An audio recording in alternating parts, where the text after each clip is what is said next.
Hello, hockey fans, and welcome to part 4 of our look at the great career of defenseman Larry Murphy. If you haven't watched parts 1 through 3, do so right now. Links are in the description, but here's a quick recap. Well, where we left off, Larry has played 12 NHL seasons at this point, with the LA Kings for 3 full seasons and 6 games for a fourth. A key member of the club, setting a rookie record that still stands today of 76 points by a rookie defenseman. And Murphy was primarily used as a fourth forward on the Triple Crown line with Marcel Leon, Dave Taylor, and Charlie Simmer. He helped them along quite a bit, and was also key in being used a lot when a member of said line was injured. He also proved to be one of their best clutch players. He helped pull off the miracle in Manchester in 1982, the big comeback being down 5-0 against the high-powered Oilers, going into the third period of the playoffs and winning 6-5 in overtime, and then taking the series in 5 games. The Kings, however, were without direction, and Murphy suffered because of it. And a big trade was made to the growing Washington Capitals. As part of the Caps, Larry helped evolve one of the most stacked defensive cores of all time alongside team captain and 2-time Norris Trophy winner Rod Langway, as well as future Hall of Famer Scott Stevens, who he is often paired with, and also future All-Stars such as Kevin Hatcher and Gary Galley. The Caps were a fantastic team, reaching 100 points in 3 straight seasons, setting franchise records, but were never able to reach first place and never able to get past the second round of the playoffs. Murphy hit his peak with the Caps in 1986-87, playing a very hybrid style. His actual defense was evolving and the best it had ever been.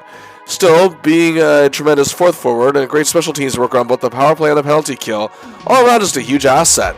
He was the finalist for the Norris Trophy and a second-team All-Star, and that fall would help lead Team Canada to a Canada Cup win, leading the tournament in plus-minus and playing incredible in that legendary final series against the Soviets.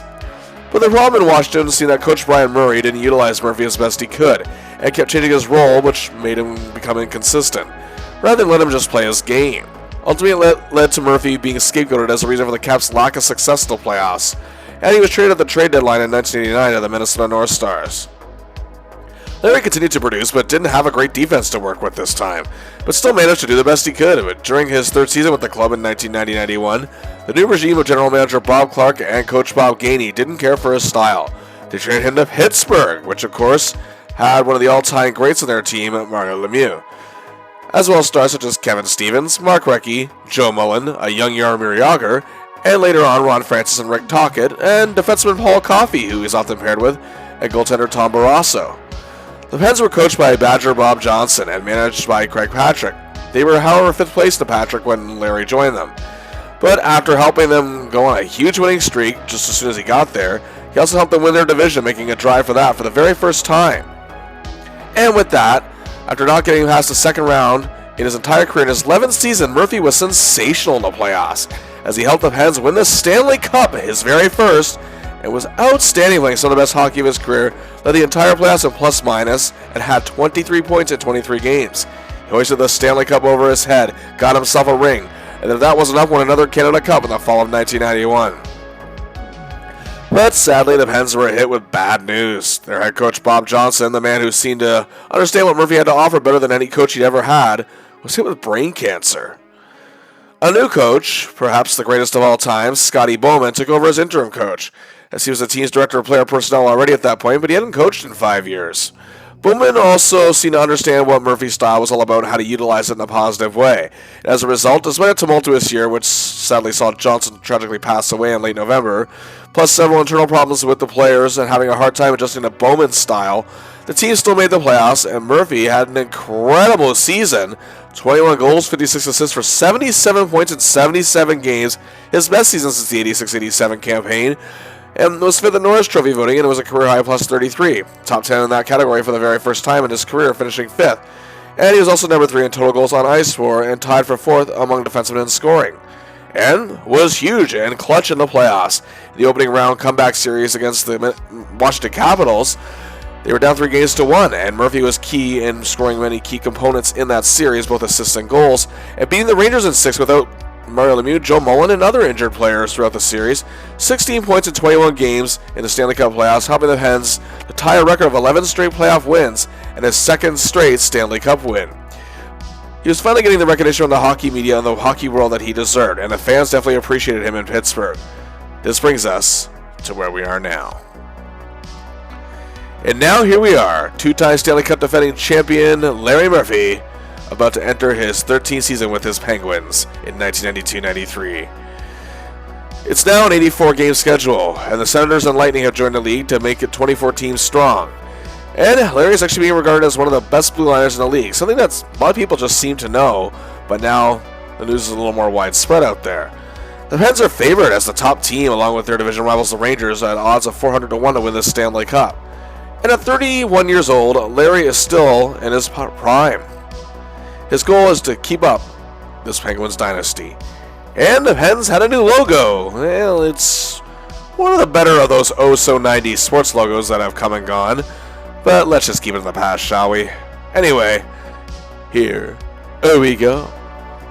Hey, the Pens began the year on a 10-game unbeaten streak, and Murphy was an ace. It began with the banner-raising ceremony at the Igloo and a 3-3 tie with a debuting Eric Lindros and former Penguin Mark Recchi and the Philadelphia Flyers. And Larry played okay in a 3-3 tie. Then he roared on with a goal and assist in a 7-3 win over Turgeon and the Islanders, and had Pierre's number throughout the game, giving the Star a rough night at -4. He's always played well against him. He had a goal in a 3-3 tie with Bellows, Donfus, Muller, and the Habs. Then it was another goal against won't do it, LaFontaine, McGillney, Howard, Chuck, and the Sabres, and that proved to be the game winner in a 6-5 triumph. Then in a win at home over the Habs, he was superb, leading attacks out of his zone and was a +2 and gave former teammate Bellows a headache. He then had 2 apples, both to Kevin Stevens against Verbeek and the Whalers, winning 7-3. Then in a 5-1 win over the Canucks, Larry assisted on the Mario Lemieux power play marker and had Pavel Bure's number in this victory. Then in a crazy 9-6 goal fest beating Stevie Y, Fedorov, Cicerelli on the wings, Murphy gifted 3 apples to Lemieux, Yager, and Tocchet each. Well, 1 each, that is. And he was a huge +4. He then had a helper in a 4-3 win over the Devils and played well in a 7-2 win over the horror comedy known as the expansion Ottawa Senators, who I have covered on this channel. The streak came to an end, however, in a 6-4 loss on the road to Hull, Janney, and the St. Louis Blues, where Larry had an assist. But what a way to start the year for our hero. 3 goals, 9 assists, 12 points, and a massive +10 in 11 games for the month of October. The Pens have rebounded immediately to start November. Murphy had some great games in their first meeting, taking on the determined expansion Tampa Bay Lightning. Murphy gifted 2 apples to red-hot Kevin Stevens. He played a beauty against the Islanders in a 2-0 shutout win, helping hold the offensively potent team to under 20 shots, was a +1. Then he had a goal and assist, giving the Pens their 3rd win in a row in an 8-4 triumph over the Blues. Then in a 3-game road trip, first it was a 4-2 loss to Doug Gilmour and a revamped Toronto Maple Leafs team, 4-2. They didn't play all that bad, but did play bad in a 7-2 loss to the Hawks, getting a measure of revenge against the Pens for the Cup final last year. Then he plays a tremendous game in a 4-1 win over Modano and the Stars. But then he played very poorly in a 4-4 tie with a force of habit. With a 4-4 tie with Sakic, Sandin, Nolan, and a very good Quebec Nordiques team. It's a terrible -3 and an 8-0 loss to Detroit. It's also looking powerful this year. But our hero bounced back, helping the Pens to a 4-game winning streak, 2 assists, and a 4-2 triumph over the Sabres. He then played well in a home-and-home sweep over the Devils, was an excellent 5-2 win over Mess, Gardner, Leach, and the Rangers. And after that, it was an absolute brutal outing against the Rangers at home, losing 11-3. It was followed by a 6-4 loss to Dale Hunter and the Capitals, but at the end of the month, they hosted the Cats back home. And the Pens were down 2-0 by the Woodway point of the first, but later on, power play, Ronnie to Larry, who sees his man on net, Rick Tocchet for the goal. The Pens trailed 2-1 after 1. Then just 1:24 into the second, Yager swings the puck out front to Murphy, who sees Kevin Stevens at the right spot. The game is tied 2-2. Then later on, it's another power play. Larry to Ronnie to Mario. The Pens led 3-2 en route to a 5-3 win. Murphy, for his clutch efforts, is named the game's first star as he totals 3 assists, is being utilized in all the situations he is good at rather than constantly changing roles. In November, Larry did have the odd rough outing, but overall he's still riding on the momentum from last season and finding ways to make it even better. A goal, 12 assists, 13 points, and an even 0 in 15 games. To begin December, Murphy went on a road trip with the Pens. First, to the Island, 7-3 win over the Islanders, and Murphy had 2 apples, 1 each to Tocchet and Stevens, who scored their respective 18th goals of the year. Then it was a 5-3 loss, however, to former teammate Paul Coffey, Luc Robitaille, and the Gretzky-less Kings. He then had an assist, but was a bad -3. Then he had 2 goals and a helper for 3 points and a 9-4 win over the sad Sharks. and was named third star. Dating back to the last 3 games of November, however, Larry's on a 6-game point streak. He scored 2 goals, 10 assists, and 12 points. 2 points a game is an even 0 in that stretch. After a 5-2 win over red-hot rookie Teemu Selanne and the Jets, they'd have a home-and-home with their division rivals, a solid New Jersey Devils club. Larry didn't play all that stellar in a 2-1 road loss, and for the December 12th home game, it was bad to start. The Devils were up 3-0, just over 11 minutes into the first, but Larry then began a rush, seeing Mario Obu, who sets up Troy Loney for his first goal of the year, and the Pens are in this. They cut the gap to 3-2 after 1. But then just 1:27 into the second, on a power play, Ronnie back to the point, Larry, who sees Kevin, sets him up for the goal to tie the game 3-3. Then the Devils, however, led 4-3 after 2. It was tied 4-4 in the third, however, and Larry gets it to Yager, who sets up Loney. 5-4 Pens en route to a 6-5 win. Murphy, wow, 3 apples, a +4. Third star of the game. Murphy is receiving the biggest praise of his career from fans and media for his play this season. Then it was a home-and-home with another division rival, the Flyers, and the Pens decimated them at home 6-2. Murphy playing a solid outing, but was amazing in the tight 5-4 win at the Spectrum. Had a goal, 2 assists for 3 points. But then after a tough loss to the Islanders, they would host the Quebec Nordiques on December 21st, 1992. And again, the Nordiques were no longer sucky or sad. They were pretty damn good at last. Sakic, Sandin, and Nolan were on fire. They had a good attacking defenseman up front with Steve Duchesne and a star goaltender in Ron Hextall at last. And were coached by Murphy's former coach of Minnesota, Pierre Pagé. The Pens struck 11:05 in, and 3:17 later, Larry begins the rush. Rick continues, setting up McEachran 2-0 Pens after 1. Leading 3-1 in the second, killing a penalty. Jim Pack clears the puck to Mario. He can have the easy goal, but he gives it to Larry Murphy. He shoots and scores right in and granite with a hockey blade. A short-handed marker, the Pens led 4-1. Then leading 5-1, power play, Yager to McEachran to Larry.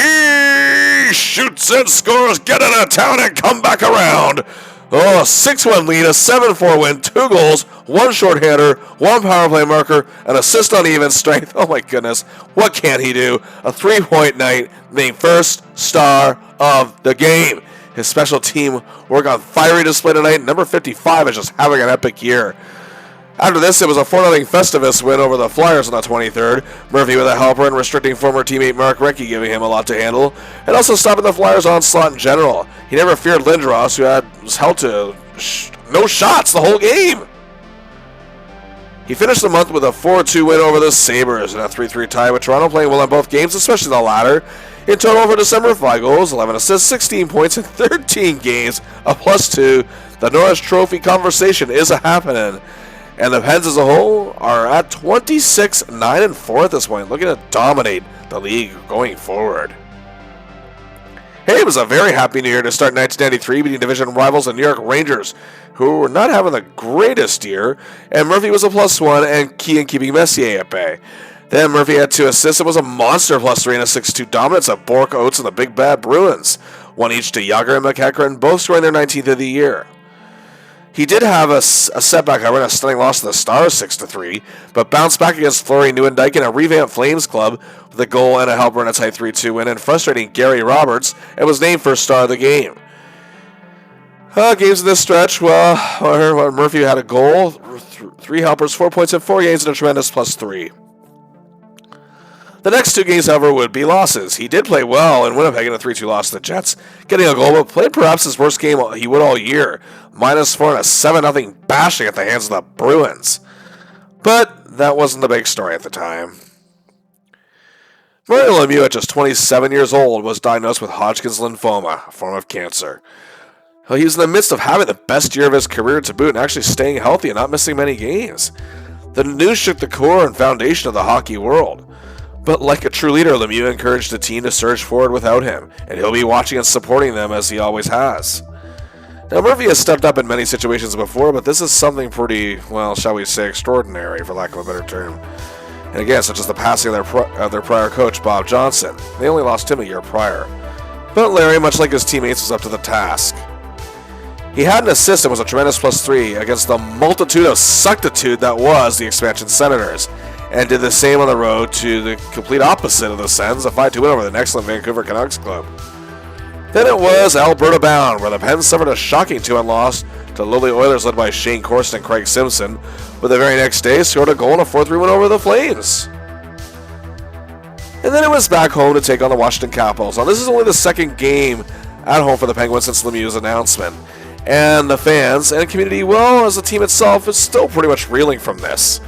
And to start, it wasn't much to cheer over. Dale Hunter scored 2 goals, and the Caps led 2-0 near the midway point. But cue Larry Stevens begins to play. That leads to McEachran getting a chance. He can't make it, but Larry Murphy scores lucky number 13 goal of the year, cutting the Caps lead to 2-1, waking up the sleepy Igloo. And 50 seconds later, Stevens scores to tie the game, and then 14 seconds after that, Francis controlled the draw and anchors a rush. Gets it to Larry, who sets up Kevin! And just like that, it's 3-2 Pens. Larry with a goal and a helper, leading a comeback. 3 goals, 29 seconds apart, and taking the lead into the first intermission. The Caps did tie it, however, with a power play marker just 1:25 into the second. And it remained tied for the majority of the period, but with 26 seconds left in the frame, on the power play, Jaromir to Lawrence to Ricky, making it 4-3 Pens. And that's how it stays after 2 periods. Larry Murphy with a goal, 2 helpers for 3 points, playing superbly. He's also been breaking up Capitals' rushes and restricting their onslaught.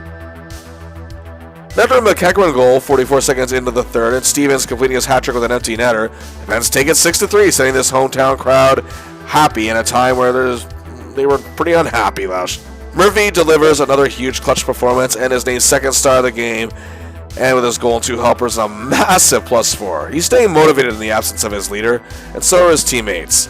And this gave the Pens fans, well, again, something to smile about, and once again showed his clutch heroics. To end the month, Murphy had an assist each in a loss to the Isles and a win over Philly and a tie with the Caps, that one coming to Mullins' key tying goal. But wow, January 1993, 4 goals, 10 assists, 14 points in 14 games, and a huge +9. And above all, in the face of sad news, and in the absence of Mario Lemieux, he and many others stepped up to keep this team moving. Not an easy task. February, however, Murphy hit a bit of a slump, and the Pens had a few struggles. But nothing what I'd call overly alarming, except of course losing to Ottawa. But either way, 2 goals for 6 points and minus in 11 games. He did play very well in a 4-1 win over Chelios, Larmer, Roenick, and the powerful Hawks. The goal and a helper and a +2. However, Murphy did hit a career milestone on February 27, 1993. As that night at Civic Arena of Pittsburgh, Larry Murphy played in his 1,000th career NHL game. A pregame ceremony was held to honor the achievement as Murphy received adoration from the fan base who seemed to love him more than any other one he played for in his entire career. The game was against the Tampa Bay Lightning, and it was October 11, 1980 at the Great Western Farm in LA as a member of the Kings. He suited up in the NHL for the first time, and he had 2 assists in that game to Dave Taylor and Dean Hopkins each in an 8-1 win over the Red Wings. On this night, he had a helper on a Kevin Stevens goal in a 3-3 tie with the determined Bolts. To begin March, the Pens were still in great shape. They had a comfortable lead in the first place in the Patrick Division, and the playoffs were pretty much certain at this point. But then a positive unexpected turn of events took place on March 2nd, 1993, as without announcement, and literally having just finished his first round of radiation treatment that very day, Mario Lemieux made the drive over to Philadelphia and was reactivated into the lineup. A wonderful moment, to say the least. Now, they would lose 5-4 to Philly, and our hero would have 2 helpers in the game, and Mario played excellently. Then they would lose them 3-1 to the inconsistent Rangers. Our hero a bit sluggish in that one, but what happened next is nothing short of crazy. It started out simple enough. Murphy assisted on Joe Mullins' go-ahead marker in a 3-2 win over the mighty Bruins. Then against the Kings, who now had Wayne Gretzky back. In overtime, Murphy set it up beautifully for Younger's OT winner. And then down 2-1 to the Islanders in the third. Larry scores a goal to tie it en route to a 3-2 win. A trio of big wins for the Pens. Larry coming up big in the clutch. Our hero continued to shine. He had 2 assists and was an amazing +3 in a 7-5 win over the Caps. Both apples to Mario. And then had 2 more assists to Mario in a 9-3 win over the Flyers. 5 wins in a row. Our hero was on fire. So is his team. Murphy was still keeping things going. He had a goal, 2 helpers, and 3 points against the Oilers in a 6-4 win. Second star of the game to boot. And what a crazy night on March 23rd against the Sultans of Suckage, the Sharks. But even against a team like that, this is incredible right here. Not only did he have a goal, but he was a +6. Yes, a +6. A career best in a 7-2 win. Wow. 7 straight wins. A 7-game point streak in this stretch. 3 goals, 8 assists, 11 points, and a +13. The Pens are just looking downright unstoppable. The point streak, however, hits 8 games with 2 helpers and a 4-3 win over the Devils. Now, his point streak came to an end, but the win streak did not. A 5-3 win over the Bruins, and Larry was a +4. However, he would miss the 10th win in a row, 4-1 triumph over the Capitals, the only game he actually missed all season. Fans of the sports media realized something special was truly happening in Pittsburgh. Larry would return as the Pens won their 11th straight game. He was outstanding, scoring 2 goals in a 6-4 triumph, and scoring his 20th of the year, reaching the mark for the 2nd straight time and 5th time in his career.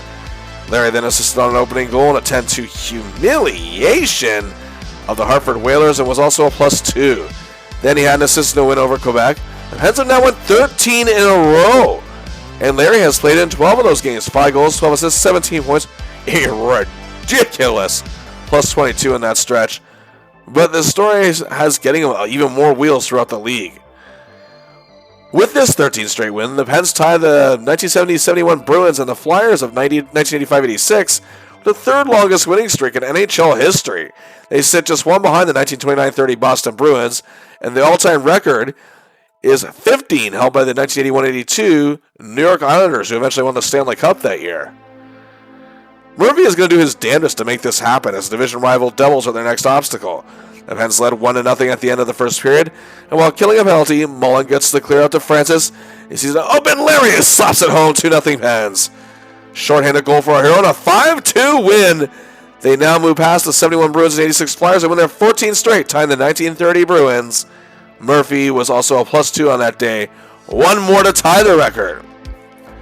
However, next up it wasn't going to be easy. They had the mighty Habs to contend with. Again, Patrick Waugh net, but Murphy has actually played quite well against Waugh in the past. The game was tied 1-1 after 1, and 2-1 after 2, but the Habs tied it in the third. A shorthander from Tocchet puts them up 4-3, but with 5:20 left, the Habs tie it. We're up to overtime.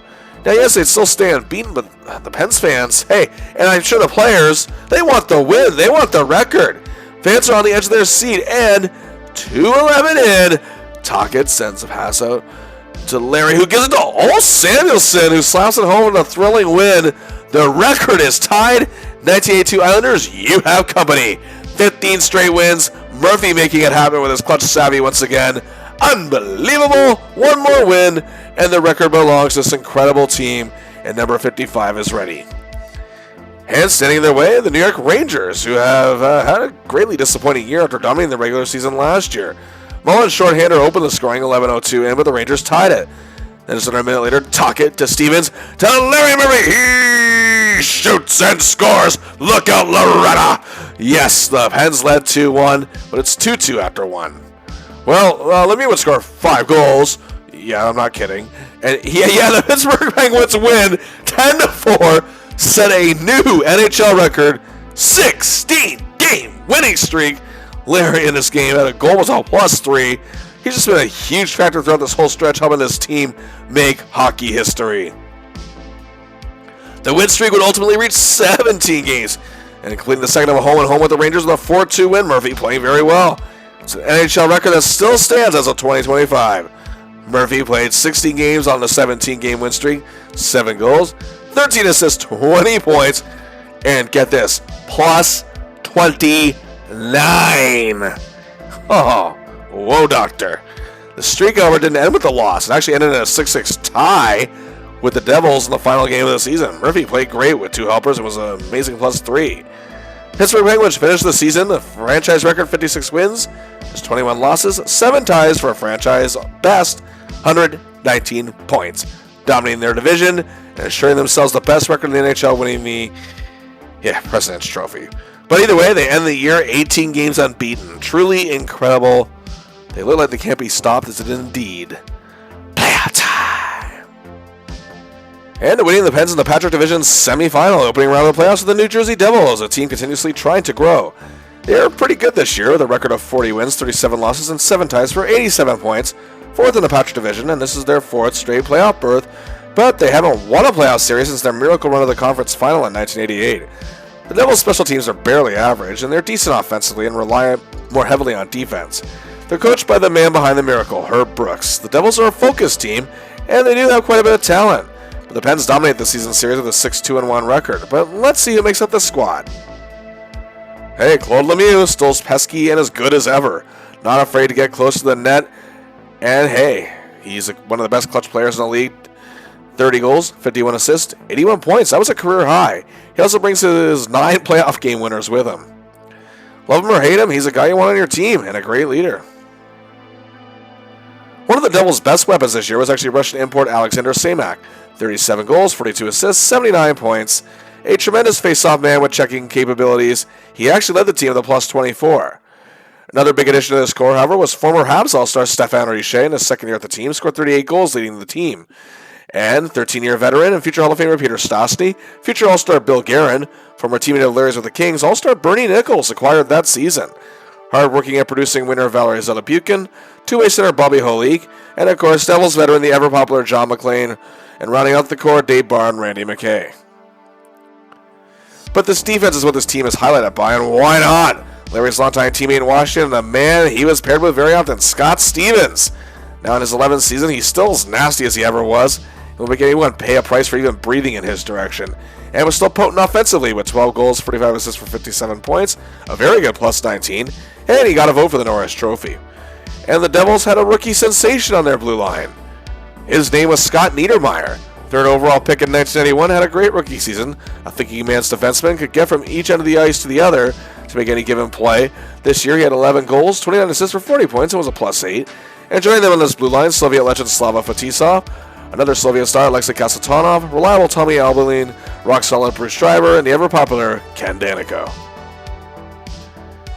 In goal, they're going with Chris Terreri, who did not have the best year. 19 wins, 21 losses, and 3 ties, a 3.39 goals against average, and 86 save percentage, but he did have 2 shutouts.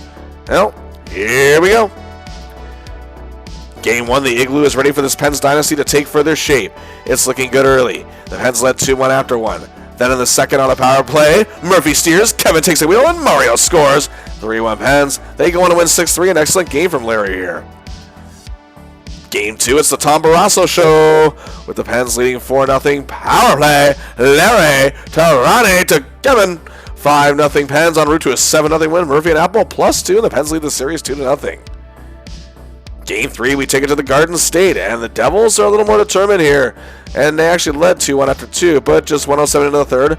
Mike Ramsey, the Sabres legend, gets it to Murphy, who sends it to Mario. Game is tied 2-2. Pens take a 3-2 lead. 2:26 later, power play. Ricky to Ronnie. Back to Larry. He scores. The Pens go up 4-2. Win 4-3. Murphy scoring what proved to be the game winner. And the Pens are looking sharp to sweep this thing. Number 55 with a goal and a helper here. A tremendous game. However, in Game 4, the Devils win it to stay alive. 4-1 thanks to a 3-point knife on Richer and 30 saves from Terreri. Murphy didn't play that bad. Game 5 back in Pittsburgh, it looks great early. The Pens led 2-0 after 1. The Devils silenced the Igloo up 3-2 after 2. Cue number 55. Because it's a power play. Number 66, back to number 55, sees his boy number 10, Ronnie Franchise. And the Pens tie the game and go on to win 5-3. They take the series 4-1 in 5 games as the Pens win their 9th straight playoff series. Murphy was very good here, averaging a point a game, a goal, 4 helpers, 5 points, and a +1. An excellent performance in Game 3, but all around still doing his thing. And now we're ready for the Patrick Division Final. And awaiting the Pens is the New York Islanders. Wow, these two haven't faced each other in the playoffs since an exciting series in 1982 in the opening round. The upstart yet hungry Islanders team, like the Devils, finished 40 wins, 37 losses, and 7 ties for 87 points. Third place in the Patrick, and are coached by one of the few men who is on the level of Scotty Bowman when it comes to being a bench boss, and that's Al Arbor. He has 4 Stanley Cup rings, and the Isles do have a very good power play, and a not-so-good penalty kill, however. They have a great offense, but there's a big problem with them. While they upset the Capitals in 6 games to get here, a nasty and reprehensible late hit from Dale Hunter to superstar Pierre Turgeon has put the forward out of action for the foreseeable future. And Turgeon scored 58 goals, 74 assists for 132 points that year, and nobody knows when he's going to be back, or if. The Pens did win the season series 4-3-0, as the Isles had given them a run for their money. Can they do so without their best player? Well, let's see what they got. First, Steve Thomas, old Stumpy. 37 goals, 50 assists for 87 points, a career high. A very feisty forward who's not afraid to get nasty and is very fearless. He provides tremendous leadership, is an excellent clutch player, scoring key and important goals. Hamilton, Ontario native Derek King has always been a workhorse for the Islanders and a big fan favorite since joining the team in 1987. However, his last couple years, his offensive input has increased drastically. 38 each on goals and helpers, equaling 76 points. An amazing power play worker, 21 goals at the extra man advantage, tied for 10th best in the league. Benoit Hogue had a tremendous year himself too, 33 goals, 42 assists for 75 points in 70 games, a solid plus 13. Not afraid to get nasty either. Tied for 9th in the league with a 22.4 shooting percentage, and he got a vote for the Selke Trophy. Also on this forward core, Ray Ferraro, who had trouble with injuries this year, is having very little trouble in the playoffs whatsoever. Team captain Pat Flatley is still a welcome two-way presence on his team and got some votes for the Selke. Also, veteran Claude Lasselle brings grit. Brad Delgarno is reliable, or Delgarno I should say. Veteran Brian Mullen, he's Joe's brother. Mick Vudica, Tom Fitzgerald, Travis Green, and David Volek round this group out. On their divas, rookie Vladimir Malikov was the driving force this year, and a Russian Olympic gold medalist from 1992 is a towering presence. He may not hit you too hard, but he does use his size to advantage to gain possession and outdo forwards, and had good offensive numbers to boot with 14 goals, 30 assists for 52 points in 64 games. He did miss 20, but was an excellent plus 14, coming in 5th for Calder Trophy voting as the league's top rookie. And joining him on this core, German import and the very talented UA Krupp, nasty yet effective Darius Kasparidis, traditional Jeff Norton, veteran Tom Curvers, and Dennis Vasquez. In goal, the Islanders are going with veteran and hardworking Glenn Healy, a record of 22-20-2, a 3.30 goals against average, 89 save percentage, and a shutout. Okay, this team does have a lot of heart, but without Turgeon, it might not be enough. Well, here we go. Game 1, the Igloo and Pens Nation are loud and proud. Healy and Barrasso putting on a show. The Pens fans are stunned. They are down 2-1 after one. Then go down 3-1. And the Isles get their second shorthander of the game. They are supposed to not have a very good penalty kill. But late in the second, Murphy sends in Jeff Daniels on the goal. And the Pens cut the gap to 3-2, but lose by that same score. Healy was a wall. The Islanders take Game 1. This is the first playoff loss for the Pens at home since Game 3 of the Patrick Division Final last season against the Rangers. They'd won 9 straight since. Murphy was decent, however, here. Game 2, it's a much different and better story for the Penguins. They win it 3-0. Barrasso was excellent. Ned, Francis, and Ramsey playing a beauty. And Murphy was excellent as well with a +2. The Pens tied the series and averted any panic. Game 3, we head to the island, and it's much of the same story. Francis is great, Barrasso's incredible, and Murphy plays well. The Pens win 3-1 and take a 2-1 series lead. Game 4, the first period is closely contested here, and it's scoreless after 1. But in the second, the Isles took a 2-1 lead and took that into the third period. The Isles then led 3-1, but the Pens actually came back to tie it 3-3 with 2 goals 21 seconds apart. But the Isles took a 4-3 lead, and it's a power play. Number 55 to number 66 to number 25, Kevin Stevens. We are tied 4-4. The Islanders actually take this thriller 6-5. This series is tied 2-2. This is quite shocking. Murphy did play well in this game. Game 5, back at the Igloo. The Pens look unstoppable, however, right out the gate. Just 2 goals, 54 seconds in. Then the frustrated Isles take a penalty, and Ronnie franchise to Ricky T to Lawrence Murphy. 3-0 Pens, and we're not even 2 minutes into the game. Stays that way after 1. The Isles do get one back, however, 31 seconds into the second, but take a penalty, and 14 seconds later, Francis wins the draw. Murphy controls the rush, gives it out to Ronnie, and up to Mario, he scores. The Pens led 4-1 and lead 4-2 after 2. Leading 5-2 in the third period, Larry to Kevin to Yaromir, 6-2 Pens. They win 6-3 and take a 3-2 series lead. Murphy sensational here. A goal, 2 helpers, 3 points, and 1 win away in the third straight conference final appearance. Game 6, back at the island. The underdogs' resilience, however, is on display, leading 2-1 after 1, and it's 4-4 after 2. The Isles over stunned the Pens, going up 6-4. Murphy is not playing well at all here. The 2:32 left, however, on the power play. Number 66 to number 55 to number 25, and the Pens are within 1.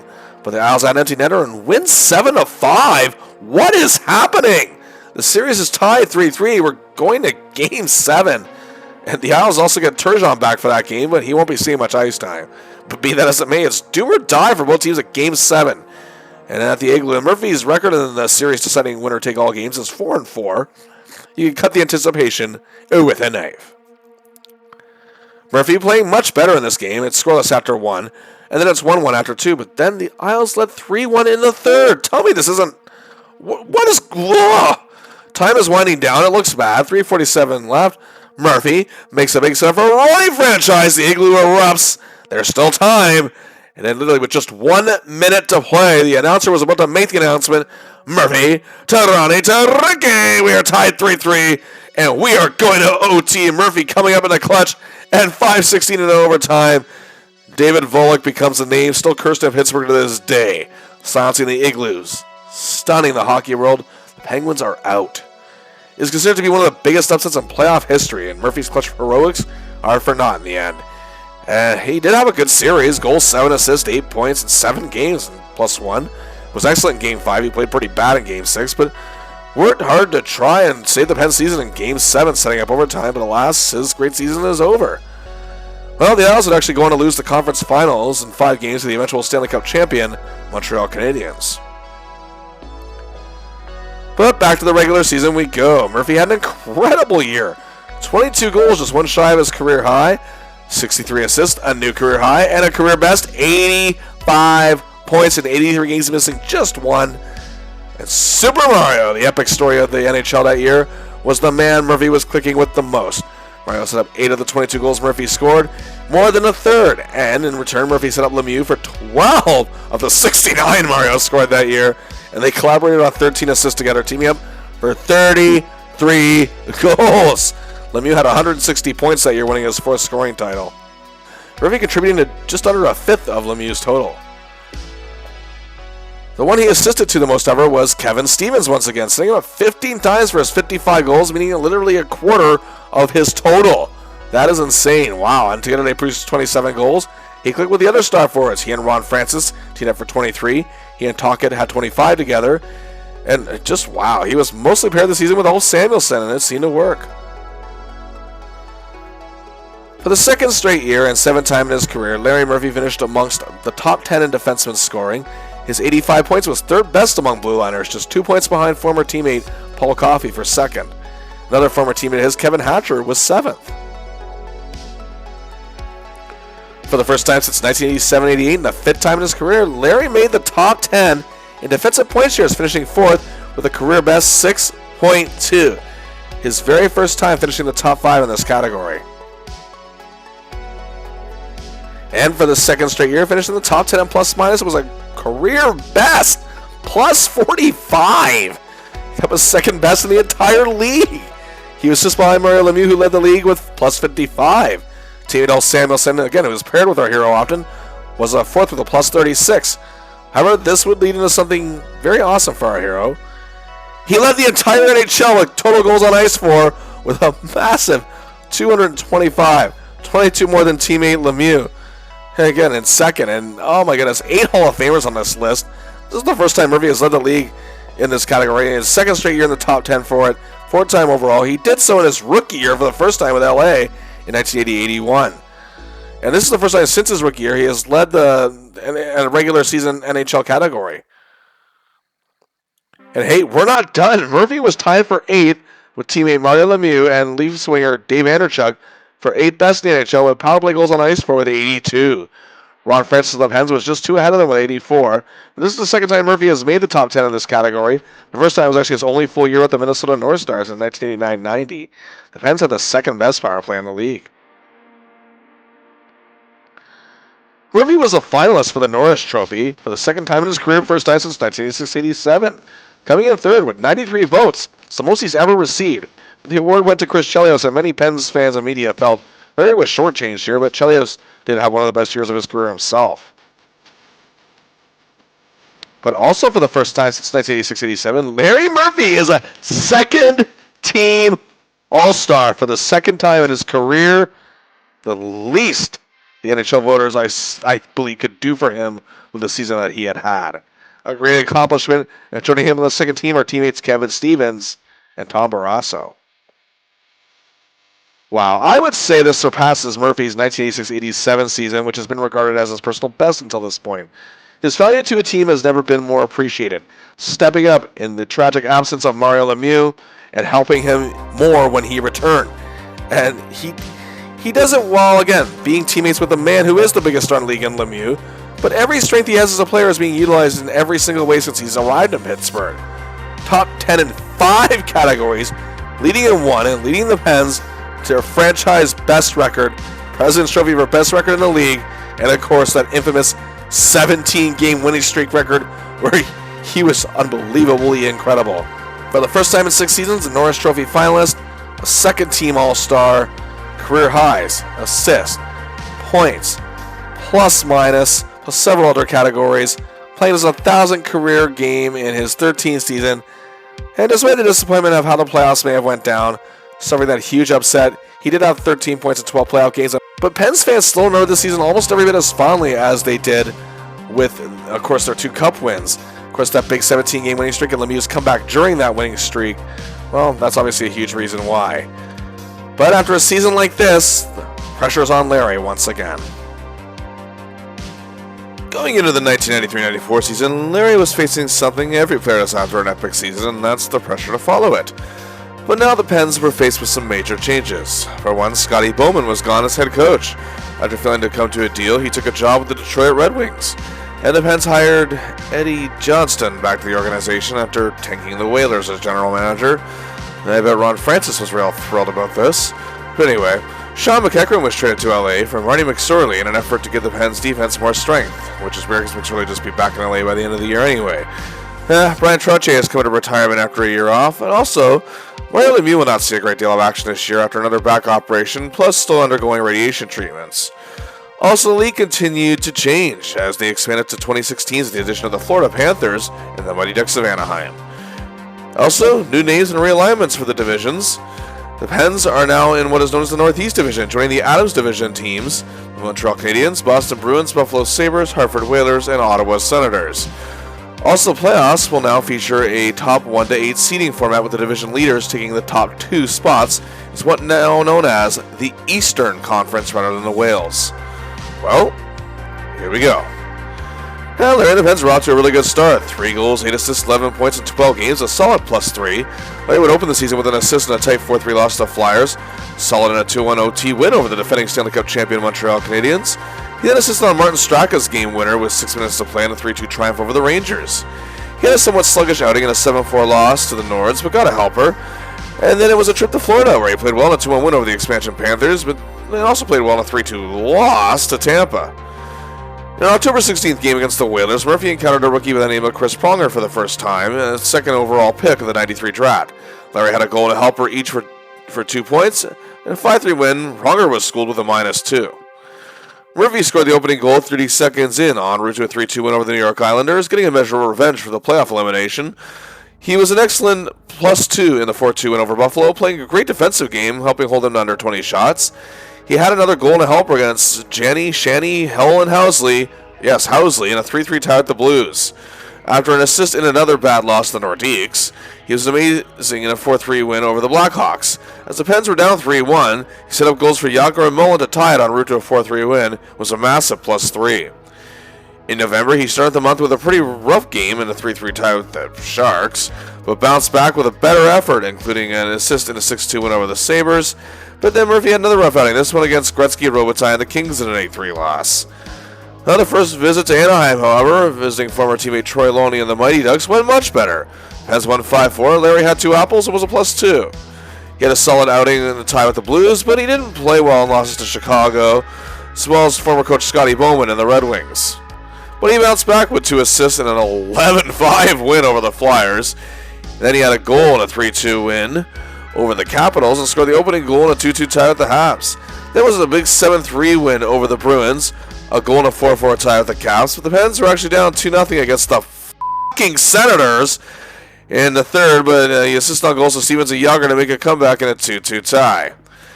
Yeah, coming up in the clutch once again. In November, 3 goals, 7 assists, 10 points in 13 games. Really good numbers, but he was a -5. In December, Murphy again led a comeback, assisting on a Kevin Stevens goal, footing to a 2-2 tie with the Devils. Larry Murphy had 2 assists in a thrilling overtime win over the Hartford Whalers, despite the Pens blowing a 6-3 lead. He assisted on Yager's OT winner. Then it was a loss to Madonna when the now Dallas Stars. Then Murphy scored his 7th goal of the year in a 6-3 win over Tampa. Denny Savard and the Lightning just didn't have much fight. Murphy played a great game against the struggling Kings, 2 assists in a +2 and a 4-2 win, and he played good in a tight 2-1 win over goalie Dominic Hasek and the Sabres. He had a goal in a 6-3 loss to the Islanders, and 2 assists, one each to Mullen and Francis, and was an excellent +3 and an 8-3 win over Tampa. Then he got an assist in a tight win over the Bruins, but played poorly as the Pens go winless in 3 straight. Lost the Caps, tied with the Flyers, and lost to the struggling Nordiques. Overall, a solid month for Murphy despite how it ended. 3 goals, 8 assists, 11 points in 12 games, and a -1. After being the New Year 1994 with a rough game and a 7-2 loss against the Whalers, the Pens went on a roll. 6-game unbeaten streak. First 4-1 win over the sucky Sens. Not only did Larry score an excellent solo effort to open the scoring, his 10th goal this season, but was on ice for all 4 goals. It was a +4. Then against Buffalo on the road, Larry assisted on Francis' opening goal, and with 6 seconds left in overtime, he set up Francis' winner, number 55, in the clutch again along with number 10. He played well in a 2-2 tie against McInnes, Fleury, and the Flames. He had an assist in a 5-4 win over the Big Bad Bruins, and did the same in a 2-2 tie with the Panthers. And then Murphy's clutch savvy came up once again, down 2-1 against the Oilers of all teams. But he and Ronnie set up a Yager goal. The game was tied 3-3 with 6:21 left. Then he took a bad turnover and shot it and scored! Oh, scratch my back with a hacksaw. The Pens win 4-3. He was the 3rd star of that game. The Pens went 4-0-2 in this stretch. Larry had 2 goals, 5 assists, 7 points, and a massive +10. The streak ended in yet another loss to the Nordiques. But then something happened to Larry that has never happened before. Yes, Larry Murphy, in his 14th season, finally played in his very first NHL All-Star game. Yes, it has never happened before. I'm sure some of you are thinking, nah, it had to. Well, he's in Washington at least. Nope. Despite being a team all-star twice, it hasn't even happened once. Just crazy to think that even though his peers get more recognition, do you think that someone of his caliber at this point would have at least played in 3 or 4 already? But that was not the case. A huge moment for our hero, and yes, I know all-star games don't mean anything in the grand scheme of things, but it actually did really highlight the attributes of a player's personal accomplishments back then. And he was also named alternate captain of the Eastern All-Stars, and even played a few shifts with old teammate Scott Stevens. See the old teammates, Paul Coffey now at the Red Wings is representing the West, as was his former Kings teammate Dave Taylor, still with LA in the 17th and final season.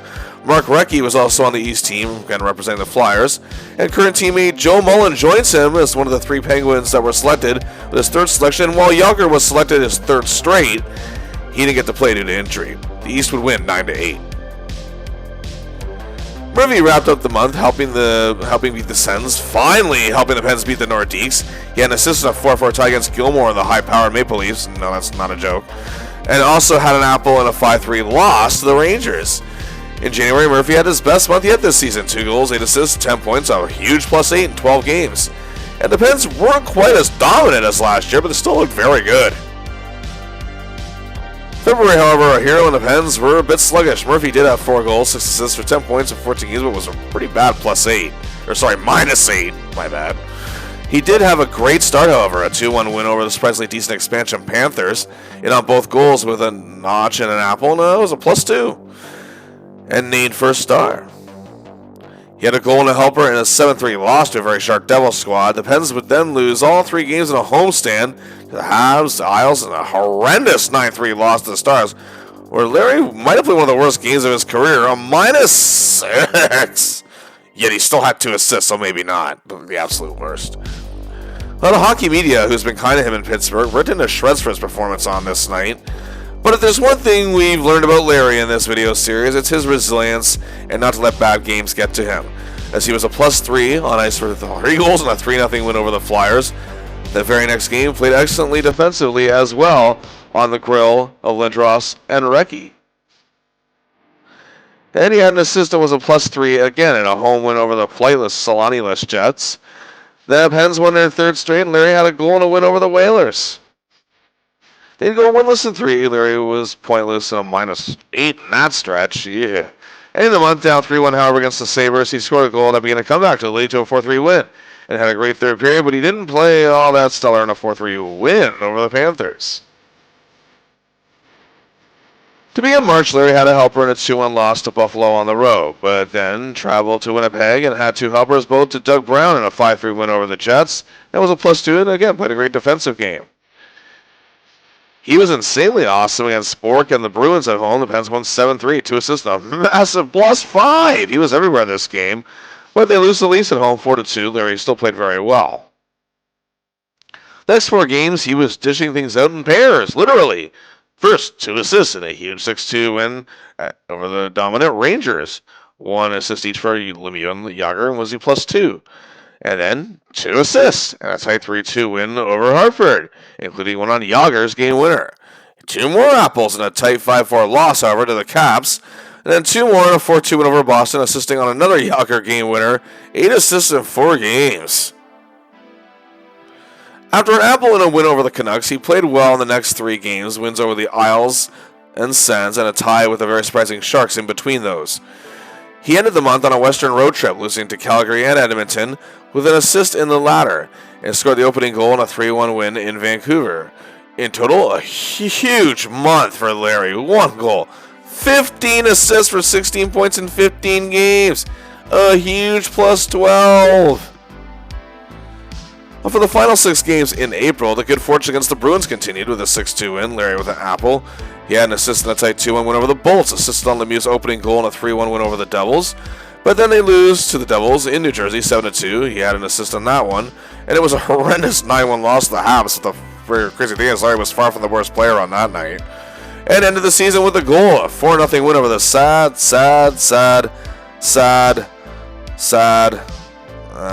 Senators. Anyway, 1 goal, 4 assists, 5 points, and a +1 in the last 6 games in April. The Pens finished the season with a very good record of 44, 27, and 13, 101 points. Again, amongst many changes this team had to face this year, that's excellent. And they won their division again, and were second overall in the Eastern Conference, which means, as the second-seeded club, that means it is indeed playoff. And the Pens faced the 7th-seeded Washington Capitals, their former division rivals, who finished with a record of 39, 35, and 10 for 88 points. New head coach Jim Schoenfeld took over the team during the season, which was starting to fall apart. It's a role he's been familiar with in the past and was able to get them to playoff contendership. Their special teams was mediocre at best. They were basically a mid-team with a passable record that, did improve things late in the season. The Pens have beaten the Caps only 2 times they faced each other in the playoffs. That was both in 91 and 92 during their Stanley Cup runs. The Pens, however, lost the season series to the Capitals with a 1-2-1 record, so an upset is very much possible. But good news for the Penguins, Mario will play. But who makes up this Capitals club they're contending with? Well, here he is once again, Mike Ridley. Larry's former teammate is still keeping this engine running. Another excellent year, 26 goals, 44 assists for 70 points, and a +15, and reached 20 goals in all 9 consecutive NHL seasons that he has played, and has become a great leader. Also, longtime Capitals veteran Kelly Miller still gives them an edge, and he's good defensively up front. He's 10th in Selke voting for the best defensive forward, still an expert checker, and key in the neutral zone, and added 39 points. The Caps made a blockbuster trade at the deadline, dealing All-Star defenseman Ally Afraidy to Boston for playmaking centerman Joe Juneau. 11 games with the Caps, he had 5 goals, 8 assists for 13 points, and 85 combined for the whole season. And riding this forward core out is going to gifted goal scorer Peter Bondra, gifted setup man Michael Pavanka, two-way expert and seasoned veteran Dave Poulin, who brings 116 games of playoff experience. Dmitry Kristich had a great year. Randy Burridge is still a strong hand. Also, they had Keith Jones, Pat Peake, Steve Konowalchuk, and fan favorite Craig Berube. And Dale Hunter, however, won't be seeing much action this series. On the defense, Sylvain Cote was the Caps' best blue liner this year. 16 goals, 35 assists, 51 points, a career high, but was also team best +30. He was also had great size, could break up any powerful rush. And also in this defense, Kevin Hatcher was still driving force, as was Kalle Johansson. This defense, again, had to really pull it together as Rod Langway had retired. And, of course, they traded Iafrady. But they also had Joe Ricci, John Slaney, Sean Anderson, and Todd Nelson. And at goal, Don Beaupre is still their man. The 14-year veteran had an excellent record of 24, 16, and 8, a solid 2.84 goals against average, 880 save percentage, but he did have 2 shutouts. Well, here we go. Larry and the Penguins eager to resume their dominance of the league and hopefully continue this dynasty that they started a couple years ago. Game 1, the Igloo is filled to the Raptors. The Caps, however, strike first as the Pens are down 1-0 in the first, but then Murphy to Taga to Lemieux. And the game is tied 1-1. They lead 2-1 after 1, but the Caps stun the Pens and their fans, taking a 3-2 lead after 2. Murphy playing somewhat sluggish here. Then the Caps led 4-2 in the third. With 44 seconds left, it's Yager. Murphy to Mario. The Pens have a bit of time. The Caps get one back just 10 seconds later and win 5-3. The Pens drop game 1. Game 2, however, 6:19 in. I'm all over the place today. Power play. Ronnie came. Larry Saba. Mario conquers. 1-0 Pens, and it's 2-0 after 1. Larry plays well, and Barrasso is just psychotic in net, stopping 34 shots and a 2-1 win. And the Penguins have tied the series 1-1. We head to the Cap Center for Game 3, and this time, however, it's Don Beaupre's show. And Larry is on the ice, however, for both goals as the Caps win 2-0 and take a 2-1 series lead. Oh boy. Game 4, the Caps defense is schooling the Pens, disarming their big guns, including Larry. And Pens lose 4-1? And they're down 3-1 in this series. What is happening here again? Jeez. Game 5, the Igloo's still packed, but not as enthused as they usually are. And Murphy plays much better here. The Pens hang on to win 3-2 and now trail the series by the same margin. Game 6, back at the Cap Center, it's a disaster. Caps just humiliating the Pens. Goals on even strength, power play, and shorthanded, 1 each. Led 3-0 not even 10 minutes into the first period. But after the third goal, 50 seconds later, Murphy does clear it up to Francis, who sets up Yager, and the Pens are in it. And on the power play, Larry steers, Mario takes the wheel, and Tocchet drives it home. The Pens have life and trail 3-2 after 1 and lose 6-3. They are eliminated in 6 games. Another playoff upset. Oh boy, the Pens and our hero faced much scrutiny after the loss, but again, he wasn't scapegoated here. The whole team was taken to task, as they just didn't seem to have much cohesiveness and looked like they forgot how to play playoff hockey at times. Number 55 had 5 assists, not bad in 6 games, but was a dreadful -6. A series he and I'm sure the rest of the team would love to forget. However, the Caps would be eliminated quite easily in 5 games by the eventual Stanley Cup champion New York Rangers in the next round. Well, back to the regular season. Murphy still had a really good year. 17 goals, 56 assists for 73 points in all 84 games. Ronnie Franchise was the top center with Lemieux most of the season, and he and Larry were like peas and carrots together. Ronnie set him up 6 times, more than a third of his goals, and together they produced 20. But the main man this year was emerging megastar Jaromir Jagr, who had a career year. As Murphy set him up for 14 of the 32 goals he scored that year, close to half. They collaborated on 9 assists together, and in total they teamed up for 26 goals. Also, Murphy's chemistry with Kevin Stevens continued, teaming up for 18 goals. He also clicked with Tocchet, as well as sophomore Martin Straka, and he stuck with Mario in the 22 games that number 66 played that year. For the 3rd straight year, the 4th time in 5 seasons, and the 8th time in his career, Larry Murphy is among the top 10 scorers in defensemen. 73 points was 7th best, and he's surrounded by former teammates. A few points ahead of Gary Galley, and behind Paul Coffey in 6th and Scott Stevens in 5th. And after leading the category last year, Murphy still made the top 10, however, in total goals on ice for, with 165, 6th best in the league. Just take a look at this whole Hall of Fame list for a second.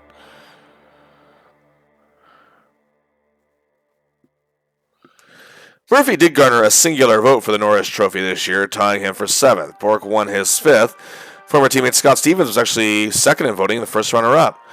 And hey, it's the 3rd straight year, however, Murphy gets votes in the 5th time in his career. I will say Murphy followed up his epic season very well with another great year. I'd also say he did better here than he did in following up his other epic seasons of his career, both with the Kings after his rookie year and with the Caps in 86-87. And then 87-88 season didn't really go his way in a lot of ways. But regardless, despite the changes, Murphy still seems to thrive under new coach Johnston, who, to his credit, still kept the Pens a winning team and contender despite their playoff woes and big changes. And Murphy, like his teammates, kept this team going, with Mario just seeing a mere 22 games of action. And once again, top 10 in 2 categories. Still got a Norris vote and finished a +10. And at last, played in his first NHL All-Star game, but more changes are coming in Pittsburgh, and it's clear our hero is up to the task. The 1994-95 season is said to be Larry Murphy's 15th. It's crazy to think that a man who flew under the radar despite still achieving significant accomplishments is truly being acknowledged as one of the best of the game in terms of blue liners at this point. It took this long. The Pens understood his value, and they're going to need it going into this year. More changes coming. Pittsburgh parted ways with Rick Tocchet, trading him to Los Angeles, but they got all-star Luc Robitaille in return. However, goalie Tom Barrasso's wrist injuries are going to keep him out most of the season. Kevin Stevens is also having his fair share of issues on and off the ice at this point. And Mario Lemieux is sitting out the season as his treatments are starting to take a toll on his fatigue. But this Pens team is still strong, but the odds makers have actually begun to write them off slightly. And there was another obstacle. Well, the NHL lockout. After 3 months of the season were lost, a settlement was finally reached in January, and it would be abbreviated to 48 games, with teams only playing those in their own conference. Hey, but we are now ready for hockey, and number 55 is ready for season number 15. And the Pens started the season with a 13-game unbeaten streak. They shut up the odds makers fairly quick. Began with a trip to Florida, 5-3 win over Tampa, Murphy the goal and a helper, and then it was 2 assists and a 6-5 win over the Panthers. He had a solid outing against the defending Cup champion Rangers in a 3-2 win. Then after scraping by the sucky Sens in a 5-4 win, then an assist and a win over the team that put them out of the playoffs last year, the Capitals. Their 5th win in a row, as Murphy's January totaled a goal, 4 assists, 5 points, and a -2. Then to start February, it was back-to-back wins over the Rangers and Bolts, Larry playing very well in the latter, especially with a +2. Murphy scored a huge power play marker on sophomore goalie Martin Brodeur in a 3-3 tie with the Devils. He had a solid game in a 7-3 win over the Panthers, a +2 in that one. Then he had 2 assists and a 5-2 win over the Islanders, giving Turgeon another rough night. And then after a 3-1 win over the Habs, and then against the Bruins, had an amazing game, assisting on Yager's goal just over a minute in, and was a big +3 in that 5-3 win. He had a goal and a 5-2 win over Pronger and the Whalers to bring the streak to lucky number 13. Going 12-0-1, Murphy had 3 goals, 7 assists for 10 points. It was a +1, and he and his boys are off to a great start. The streak came to an end in a 4-2 loss in Hartford. Larry had an assist. Then down 3-0 against Buffalo, Murphy helped out with a Robitaille power play marker that began a comeback to fight for a 3-3 tie. Then against the re-energized North squad, led by Sakic and Nolan and former Leafs superstar Wendell Clark and a rookie by the name of Peter Forsberg, the Pens had to fight hard for a 5-4 win. Larry had an assist. But they'd suffer a stunning loss to Tampa Bay at home, 4-2, Larry with a helper. After a loss to the Islanders, Murphy played a beauty against the Nordiques. Down 3-2 in the second, Murphy scored a goal to tie the game. That began a 5-goal run in the period, and they took a huge 7-3 lead and won the game 7-5. Murphy a +3. He is just on fire. In February, Larry had 3 goals, 7 assists for 10 points, and an excellent +5 in 14 games overall. The first 5 games of March saw Larry still rolling, playing some great hockey despite starting the month with a 6-3 loss to the Sabres. Larry was one of the better performers, however, on the Penn squad that night, but then in Boston, his clutch heroics came into play, down 3-2 in the second. Murphy sent the puck into Thomas Sandstrom, who set up John Cullen back in Pittsburgh to tie the game 3-3. The game went into overtime. For the first time since April 4th, 1987, Larry Murphy scores an overtime winner in a big 4-3 win. What a performance. But then it was a bad loss to the Flyers, and Murphy scored the opening goal against the Nordiques, but they lose 5-4, and the assist on Thomas Sandstrom goal, which broke a 1-1 tie, put the Pens up to stay in a 4-2 win over a very sad-looking Islanders club. Then on March 11, 1995, the Pens hosted the Buffalo Sabres. Now the team was out superstars Pat, LaFontaine, and Dale Hawerchuk, but they still had the likes of Alexander McGillney and their MVP-winning goaltender, the Dominator, Dominik Hasek. And the Sabres, however, struck first on a Derek Plant goal. The Pens trailed by 1, but then killing a penalty, Stamison clears up the puck to Larry, who sees an open McEachran. He scores the big shorthander. The game is tied 1-1, and that's how it stays after 1 period. In the second, each team presses for the go-ahead goal, with the Pens went on a power play. And Yager on the wing to Ronnie, and back on the wing to Larry Murphy. He shoots and scores, batting down the hatches with a claw hammer. The Pens take a 2-1 lead, and Murphy showing his special team savvy once again. The Pens took a 3-1 lead into the second intermission, and our hero was playing a great game. And then 4:47 into the third period, Murphy leads a rush. It's a mistake of Yager, who gets it to Robitaille for the goal. Murphy's second assist, 3rd point of the game. The Pens take a huge 4-1 lead as a result. As they took a 5-1 lead after a goal from Francis, but then the Sabres got one back to cut the deficit to 5-2. With 30 seconds after that, Ledbury gets to Mike Hudson. Yes, that's his real name. Who sets up Larry Murphy. He shoots and scores. Go bananas with a pineapple. The Pens take a 6-2 lead, and that's how it would end. A huge game for number 55 and a huge win. There he is, Larry Murphy, 2 goals, 2 assists, 4 points, a +2.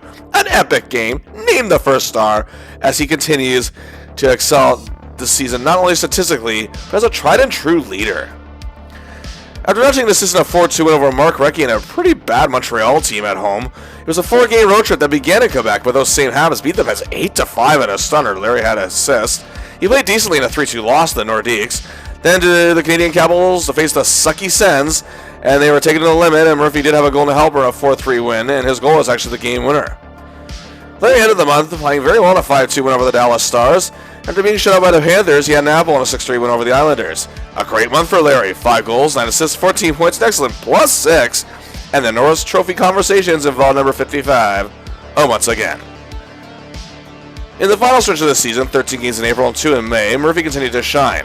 2 assists in a 3-2 win over the Flyers. After back-to-back losses to the Whalers and Habs, Larry getting his 10th goal of the season in the former, he again came up in the clutch, being down 3-1 to Ottawa. Come on!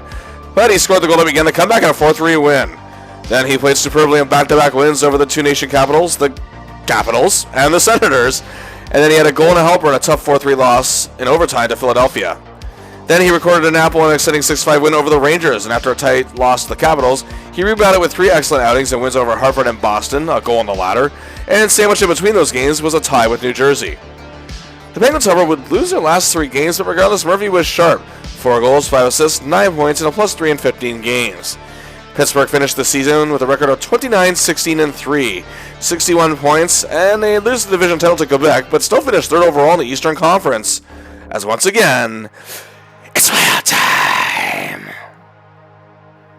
And oh boy, it's a rematch from last season, as the 3rd-seeded Penguins will take on a team that upset them the year before, the 6th-seeded Washington Capitals, who finished the year with a 22-18-8 record for 52 points. After a bad start, the Caps became the hottest team in the league come March and salvaged their season as a result. It's fresh in the mind, however, what the Caps did to the Pens the year prior. The season series was tied between these 2 teams this season, 2-2-0, pair of wins against each other.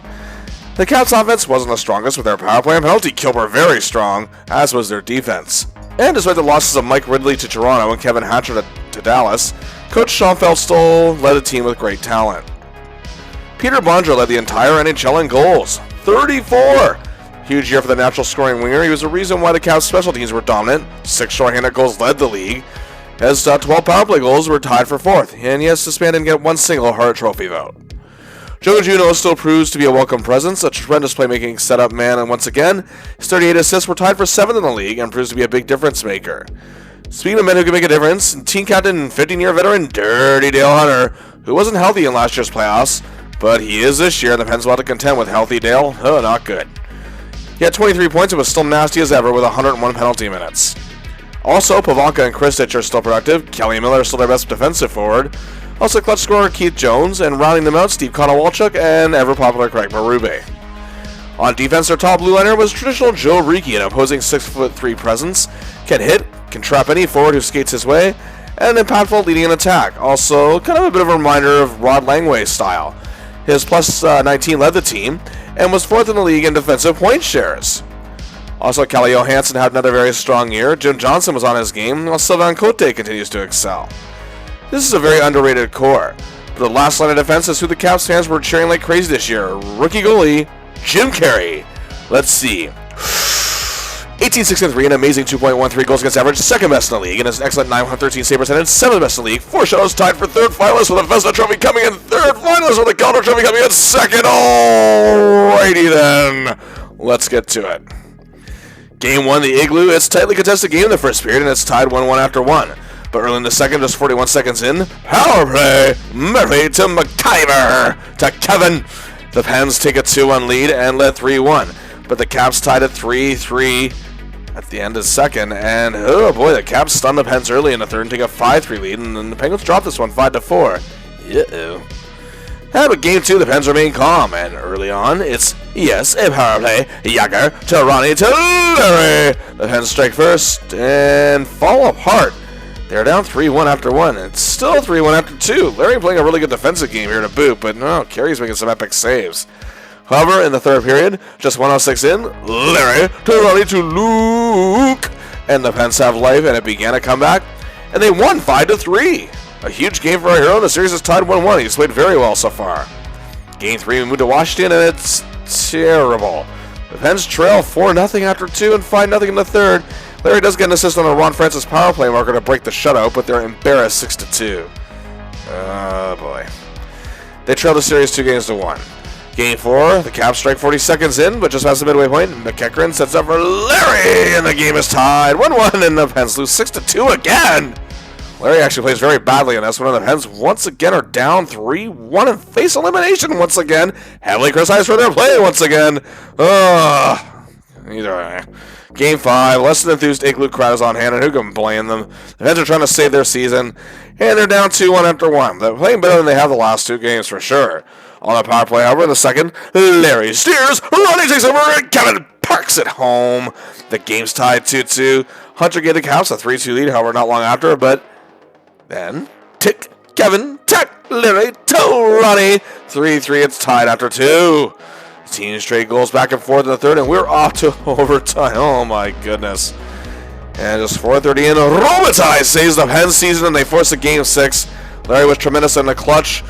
Oh boy. Game 6, we're back to Caps Nation, and the Pens, they're not playing around here. Just 42 seconds in, Sandstrom from the wing feeds Larry, who sees Luke, 1-0. Yager made it 2-0 long after. Then near the midway point, Kev to Larry to Yager, second goal. 3-0 Penguins lead. And Luke's second goal made it 4-0 after 1. Murphy, 2 assists in this game, playing a beauty overall, a 7-1 win. The Pens dominate and force a Game 7. And indeed, Game 7, the Igloo is a-rockin', and the Caps better not be knocking. And oh boy, this loud as it was when the cup was on the line. And just 1:37 into the game, Yager to Murray to McIver. 1-0 Pens early. And it's the Ken Reggett show after that, and the Penguins win it 3-0. And much like in '92, win the series in a huge comeback in 7 games. And our hero in a word was incredible in this series. 2 goals, 8 assists, 10 points, 7 games plus 4. Once again, playing in the clutch as he does so well. And also was playing excellent defensively. A huge 180 from last year's outing, and back to himself when it comes to his postseason savvy. And it'll indeed be needed as the Pens advance to the Eastern Conference semifinal. And awaiting the Pens is another former division rival, the New Jersey Devils. The Pens have faced them twice in the playoffs, the opening round of their Stanley Cup run in '91 and a 7-game win, beating them in 5 games just 2 years ago in '93. The Devils are actually a year removed from having their best season in franchise history, but in this abbreviated campaign, they've had some issues here and there, but still finished 22-18-8 like the Capitals did for 52 points, and to get here, they pretty much dominated the Boston Bruins in 5 games. And with head coach Jacques Lemaire at the helm, the name of the game is defense, through and through. Their special teams weren't overly stellar in either side, and despite some talent up front, it was the system that many have referred to as the one that killed hockey, but oh well, who cares, they were successful. It was either referred to as a neutral zone trap, dead puck era, clutch and grab era, yada yada yada. It was starting to really evolve at this point, and the Devils were perfecting this system thanks to their coach and having the right players to do so. In their 3 games against each other this season, the Pens won the series 1-0-2, 2 ties against one another, but the Devils were never able to beat them. Let's see this Devils team 2 years removed from their last playoff showdown, shall we? Indeed, we have the pesky Claude Lemieux. Yes, and he brings his 11 career playoff game winners. That's what it's all about, leading the way in New Jersey. He had 19 points in the regular season. I can look at under any given player's skin. The Devils had made a huge acquisition this season. Former teammate of Larry's, one of many on this team. A man he had great chemistry with, no less. Neil Broughton was obtained from the Stars after spending 14 seasons with them. In 30 games with the Devils, he had 8 goals, 20 assists for 28 points. It was a very good +9, as his career was almost being written off. He's eager for his first Stanley Cup ring. Also on the forward course, Stefan Richer led the team in scoring and was 4th in even strength goals in the league. John McClain, the Devils' beloved veteran all-star, was very productive, had a +13. Bill Guerin is really growing in his game. Bobby Holy gives his team an edge. Another former teammate of Larry's, Bob Carpenter, provides lower line depth. Also present is Valery Zalabukin, Nasty Mike Peluso, Randy McKay, Tom Torski, and Jim Dowd. And the defense, again, I can't stress enough that defense. Larry's former partner in crime on the Capitals, the great Scott Stevens. His game is still strong as ever, hitting, hurting, scoring, 2 goals, 20 assists, 22 points. But it's his leadership, more than anything in his time in New Jersey, that has evolved quite drastically. But what a year for Scott Niedermayer. In his 3rd year, he led the team with a plus 19, as his game has evolved a huge deal. Added 19 points, led the entire league with a 4.0 defensive point share. Tremendous. Also, yes, Ken Danico, still here, still crazy. Underrated Tommy Alberline, reliable Bruce Driver, and Sean Chambers. This is a near-perfect core. And in net, the sophomore sensation, Martin Brodeur. An excellent 19-11-6 record, tied for 5th in wins, a 2.44 goals against average, which was 10th best in the league, a very good 908 save percentage, 3 shutouts, and 8th in Vezina Trophy voting. Is this new system of hockey, however, enough to overcome the Penguins? Let's find out. Game 1, the Igloo's excited, and our hero, he has that look in his eyes. But the Devils' defense and Brodeur keep the Bens at bay, and the Pittsburgh Trails 1-0 after 1. Second period, more difficulty ahead, but finally, Murphy gets it to McIver, who sets up a Ronnie franchise, and the game is tied 1-1 after 2. Just 1:16 into the 3rd, Larry controls the tempo of the power play, centers it for Ron. He don't get it, but Yager does. Pens lead 2-1, but Claude Lemieux gets them right back in it. Time is counting down, but Murphy comes in on goal with Luc Robitaille, feeds him perfectly. He scores. 1:16 to play, and the Pens win 4-3. What a game. Murphy with 3 assists, named first star of the game, and again, a clutch performance. Huge. Game 2, the Pens are ready for more. The Devils again strike first, however, but Larry to Ronnie to Jaromir, and the game is tied 1-1 after 1. And it stays that way after 2. Larry playing a great game. The Devils take a 2-1 lead and time is winding down, but then Stevens passes it to Murphy, who sends it in on goal to Yager. Game is tied 2-2 with 1:15 to go. It looks like we made it overtime.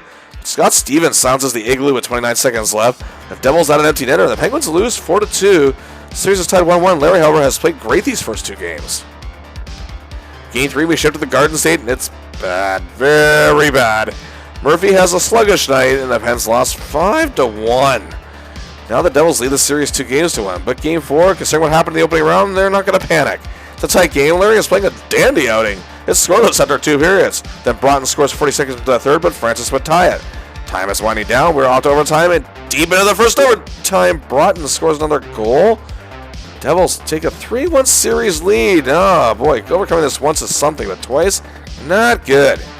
But yeah, you know what? Hey, we've been here before. So Game 5, back at the Igloo, trying to save their season. It looks great early. The Pens are getting to Brodeur often, and it pays off with a Chris Joseph goal. The Pens strike first, but then Brodeur bars the door, and the Devils win it 4-1 and eliminate the Pens by that same margin in 5 games. Another heartbreaking end to what looked like to be a promising playoff run and a promising season. They didn't play well in this. He didn't play well in some games, but he played well for the most part. He was probably their best all-around consistent player here. 5 assists, -1. He was especially great in the first 2 games, but it wasn't nearly enough. And Game 5 took place on May the 28th, 1995. So did anyone know that would be Larry's last game as a member of the Pittsburgh Penguins? The Devils went on to win their first Stanley Cup in franchise history. Back to the regular season. Larry Murphy scored 13 goals, 25 assists for 38 points, and played in all 48 games. He and Ronnie Franchise had a great year together once again, as Ron assists on 6 of Larry's goals, just below half, and together teamed up for 11 goals, and was big for Francis's banner year, as Ronnie Franchise was a Lady Byng winner and the Selke Trophy winner, and led the league in plus-minus. Also, again, Jaromir Jagr. Larry set him up 7 times, and totally teamed up for 14 goals. Again, Larry Keane helping him win the league scoring title for the first time and being a finalist for the Hart Trophy and a first-team All-Star. On assist collaborations, tied for 5 each with new acquisition of Luc Robitaille and returning Penguin John Cullen. Murphy also worked well with Thomas Sandstrom in this stretch. For the first straight time and 9th time in his career, Larry Murphy is among the top 10 leading scoring defensemen. His 38 points is a 3-way tie for 5th, along with Steve Duchesne of the Blues and Chris Chelios of the Blackhawks. Former teammate Paul Coffey was first, while another former teammate, Gary Galley, now at Buffalo, was tied for 10th in the league. Also for the 4th straight year and 6th time in his career, he is among the leaders for total goals on ice for. This year he was 2nd with 97, just behind Coffey in the lead. Murphy again just showing that great presence. He just missed out, however, on being a finalist for the Norris Trophy, coming in 4th in voting with 7 votes. Paul Coffey won his third, and 2 more of Larry's peers, Chris Chelios and Ray Bork, were second and third respectively as finalists. Hey, but for his fantastic season, he was rewarded for the 3rd time in his career and 2nd time in 3 seasons. Larry Murphy was named the 2nd All-Star team. Oh, great reward for keeping the Pens team moving during changing times. Larry Murphy's last season in Pittsburgh was superb. He and his teammates stepped up when things were changing drastically and people were losing faith in them. Mario on sabbatical, players leaving, players injured, and while Jágr and Francis got well-deserved recognition for their year, Larry was the glue that helped it all come together in the grand scheme of things. He was the main factor as to why Jágr and Francis had such great seasons, and also made new arrival Luc Robitaille feel welcome. He was in top 10 in 2 categories again, despite the playoff ousting, had 15 points in 12 playoff games, finished the regular season with an excellent plus 12, and showed how good a leader he could be. He didn't need a letter on his jersey to signify that. But indeed, the glory of Pittsburgh for our hero has come to an end. But why is it, after playing the absolute best hockey of his career in this stretch, being a huge, significant reason for why they become a monster success, truly showing and highlighting how great he can really be, having coaches that understand what he's all about, he's no longer part of this team?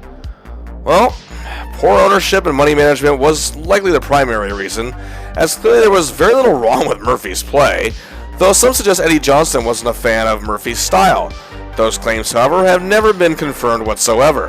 That being said, Murphy's contract some felt it was taking up some room, and felt that they could build up somebody else without having to pay as much. And indeed, on July 8th, 1995, Larry Murphy was traded to the Toronto Maple Leafs in exchange for Dmitry Mironov and a 1996 second-round draft pick. Oh, okay, are you noticing a trend here? That were perhaps the minor exception of the Caps Stars trade, which wasn't perfect either. That whenever Murphy is traded, the team usually gets a bag of pucks in return. Okay, look, Mironov was good in his time. He had promise, but never fully developed into the superstar defensive player that he was sought out to be. He was far down from Larry's caliber. Even at this time, people thought so. But hey, the Toronto Maple Leafs, a media hotbed, Larry's hometown team, gets to don the jersey that he watched all the players he idolized wear over the years. A dream come true, right? Right?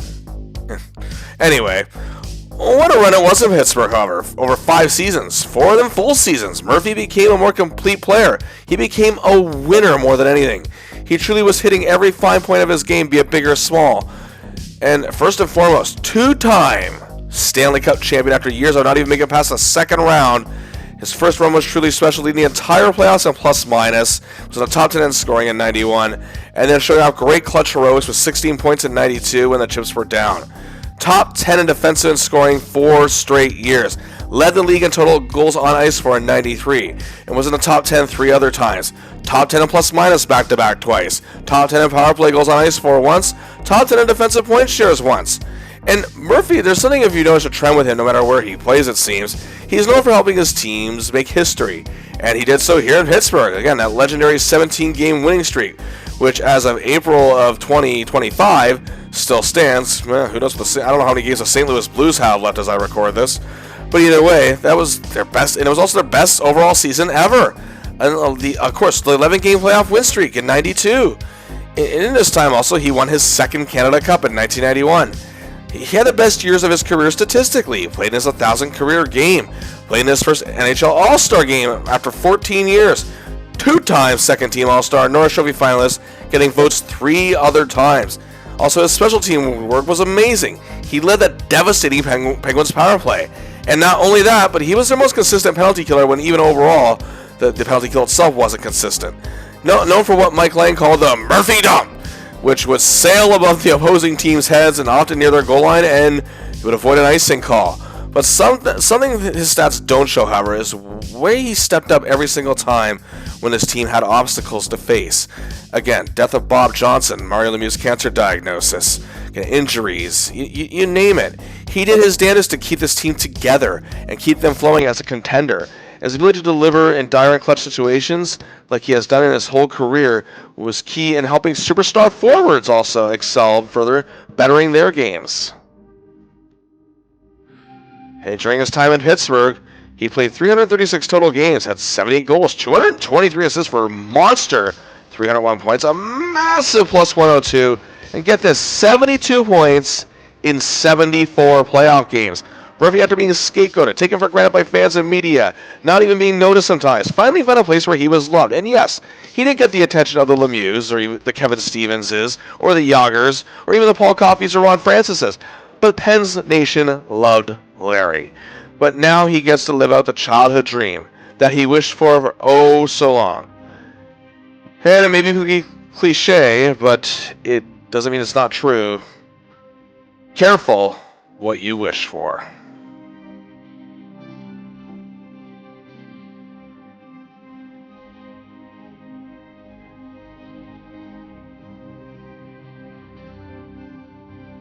Oh, but we are not ending the video there. No, we are tackling this era right now. Larry Murphy signed a 3-year deal with the Leafs worth over $7 million. And right away, the Toronto sports media was furious, as this made Larry Murphy the highest paid player on the Leafs. Some felt this was a slap in the face of the likes of Doug Gilmour, Dave Anderchuk, Felix Potvin, who are biggest stars in this club. But let's keep in mind, Murphy's been around a long time and has built a reputation. That's the thing. It seemed as though the Toronto sports media, sharing a brain in their ignorance, pretty much didn't know Murphy's existence prior to this. And it's like they were ignorant to what he had ever done, especially even just recently in Pittsburgh. And granted, like, again, the argument that brought up was, of course, Larry wasn't a big star as Mario, Yager, Barrasso, or Stevens. According to them, he wasn't significant, yet even Mario himself will gladly tell you otherwise. And the fans, well, they weren't overly thrilled about it either, but they weren't exactly as venomous yet as they had become. But again, many were just, again, very ignorant to his reputation and skills. Larry himself, however, wasn't bothered by the negativity. When he arrived, he was thrilled to be a part of the team he grew up watching. But before we delve further into that, it's time for a backstory. Okay, so to preface this, I'm not going to go over their entire history intricately. They are original six club after all. It's not like the other teams Murphy played for that were mostly expansion teams. But I'll give a summation, as from their inception in 1917, the team was NHL royalty. They won 13 Stanley Cups from 1917 to 1967. Only second to the Montreal Canadiens, and as of 2025, they still are. A team built on Conn Smythe's vision, and here I can list off, again, more than a dozen Hall of Famers. Charlie Conacher, Butcher Jackson, Joe Primo, Turk Broda, King Clancy, Hap Day, Teeter Kennedy, George Armstrong, Dick Duff, Bob Pulford, Alan Stanley, Frank Mahovlich, Red Kelly, Dave Keon, and Johnny Bauer. And their coaches at the era that built this team were Dick Irvin Sr. and Punch Imlach. And the man who built their earliest dynasties, again, was GM Frank Selke. They weren't just Hall of Famers, they were icons in the city of Toronto. A hardcore fan base all across the country. I mean, the Leafs were always supposed to be great, but that wasn't the case after 1967 because in the 1970s, the team was mainly controlled by Stafford Smythe and Harold Ballard, two very shady yet charismatic individuals, especially in Ballard's case. And the Leafs are actually run by a smart man, a general manager by the name of Jim Gregory, but the team, despite some great players and some excellent draft picks, and even an odd good season here in the early 70s, it didn't pan out much, and Ballard was sent to prison for shady dealings. But hey, Smythe avoided prison by dying. But anyway, the Leafs still had one of the biggest followings in the league. But then Ballard got out of prison. He drove the great Dave Keon out of town all the way to the WHA, the rival hockey league. Continuously spouted bigoted, ignorant, moronic comments. But again, his charisma, well, hey, it paid off. Pissed off the higher-ups in the NHL constantly. And things weren't all bad, however, in Toronto, I should point out. The Leafs had three superstars in this era that would become icons. Superstar center Darryl Sittler, hard-nosed talented winger Lanny McDonald, and the man who broke ground for Europeans to become NHL stars, defenseman Swedish native Boreas Salming. Three men that Larry looked up to as a youngster. And the three thrived. The team itself actually made the playoffs more often than not. And it looked like by 1977-78, the Leafs were ready to reclaim the throne, or at least getting ready to, thanks to their big stars and a new coach by the name of Roger Nielsen. They had a really good playoff run, but were swept out by the Habs. Of course, nobody was beating them in this era. But of course, it only took a year for Ballard to screw this up, as Nielsen was gone by the end of the 78-79 season. As the 80s hit, yeah, he thought that out of touch and fellow cranky old bastard Punch Imlach was a better fit than Jim Gregory to run this team. And Floyd Smith was a better choice to coach them than Roger Nielsen. I said, erroneous on all accounts. So much so, Ballard, as he became increasingly older and increasingly stupid and tyrannical, the Leafs' decade of the 1980s was, well, pretty much god-awful. By 1982, Settler and Lanny had gone to other teams. Salming was left carrying an unfair load on his back. Sure, the team still had really good players such as Rick Vaive pictured here, but they didn't obtain one winning record. They made the playoffs, however, at times when, and even won a couple playoff series, but missed them 4 times as well. And their GM most of the decade was Jerry McNamara, Ballard's resident lapdog. And here's who the Leafs passed up on during the 1980s in the draft. Michel Goulet, Brian Propp, Al McInnes, Scott Stevens, Phil Housley, John LeClaire, Jeremy Roenick, Teemu Selanne, and Bill Guerin. But to play devil's advocate, they did draft Wendell Clark, Vincent Damphousse, Russ Courtnall, and they had Eli Frady. Again, 9 men, however, coached this team in the decade. Clueless and just poor Gort Stellick took over as GM by 1988. They traded Russ Courtnall for a 4th-line goon to Montreal, acquired Tom Curvis from the Devils for a first-round draft pick, which ended up being Scott frickin' Niedermayer. Mind you, Ballard's cheap ass cut down scouting team to 3 people. Stellick was dismissed in 1989. Ballard died in 1990 at the age of 86. That year, however, the Leafs had their first 500 record since 1978-79, but it was another false hope here. The damage had been done. This team, it's almost seemed irreparable. Leafs ownership cleaned house after 1991 and hired a GM that can hopefully build a winner. And that was Cliff Fletcher, who for 19 years ran the Calgary Flames, drafted several future Hall of Famers and excellent players, and traded for others very smartly. And during the 1991-92 season, despite the Leafs still not being all that great, they were improving, and acquired a man that he traded for to Calgary 4 years prior, Doug Gilmour. Well, Dougie was an instant hit in Toronto. Leafs fans adored him, and he improved their fortunes drastically. The 1992-93 season saw Fletcher find his coach at last, Pat Burns, who had great success in Montreal for 4 seasons. However, the Leafs blew the league away. Wow, even though during the dark days, the historic Maple Leaf Gardens would be full, but now fans in Toronto were enthused about hockey more than they have been in years. Gilmour was a machine. He won the Selke Trophy and was a finalist for the Hart Trophy as league MVP. They acquired all-star power play master Dave Anderchuk, had a red-hot young rookie goalie in Felix Potvin, and Wendell Clark was still their fearless leader. They finished in 92-93 with 99 points, one of the best seasons in franchise history, and made it all the way to the 7th game of the conference final.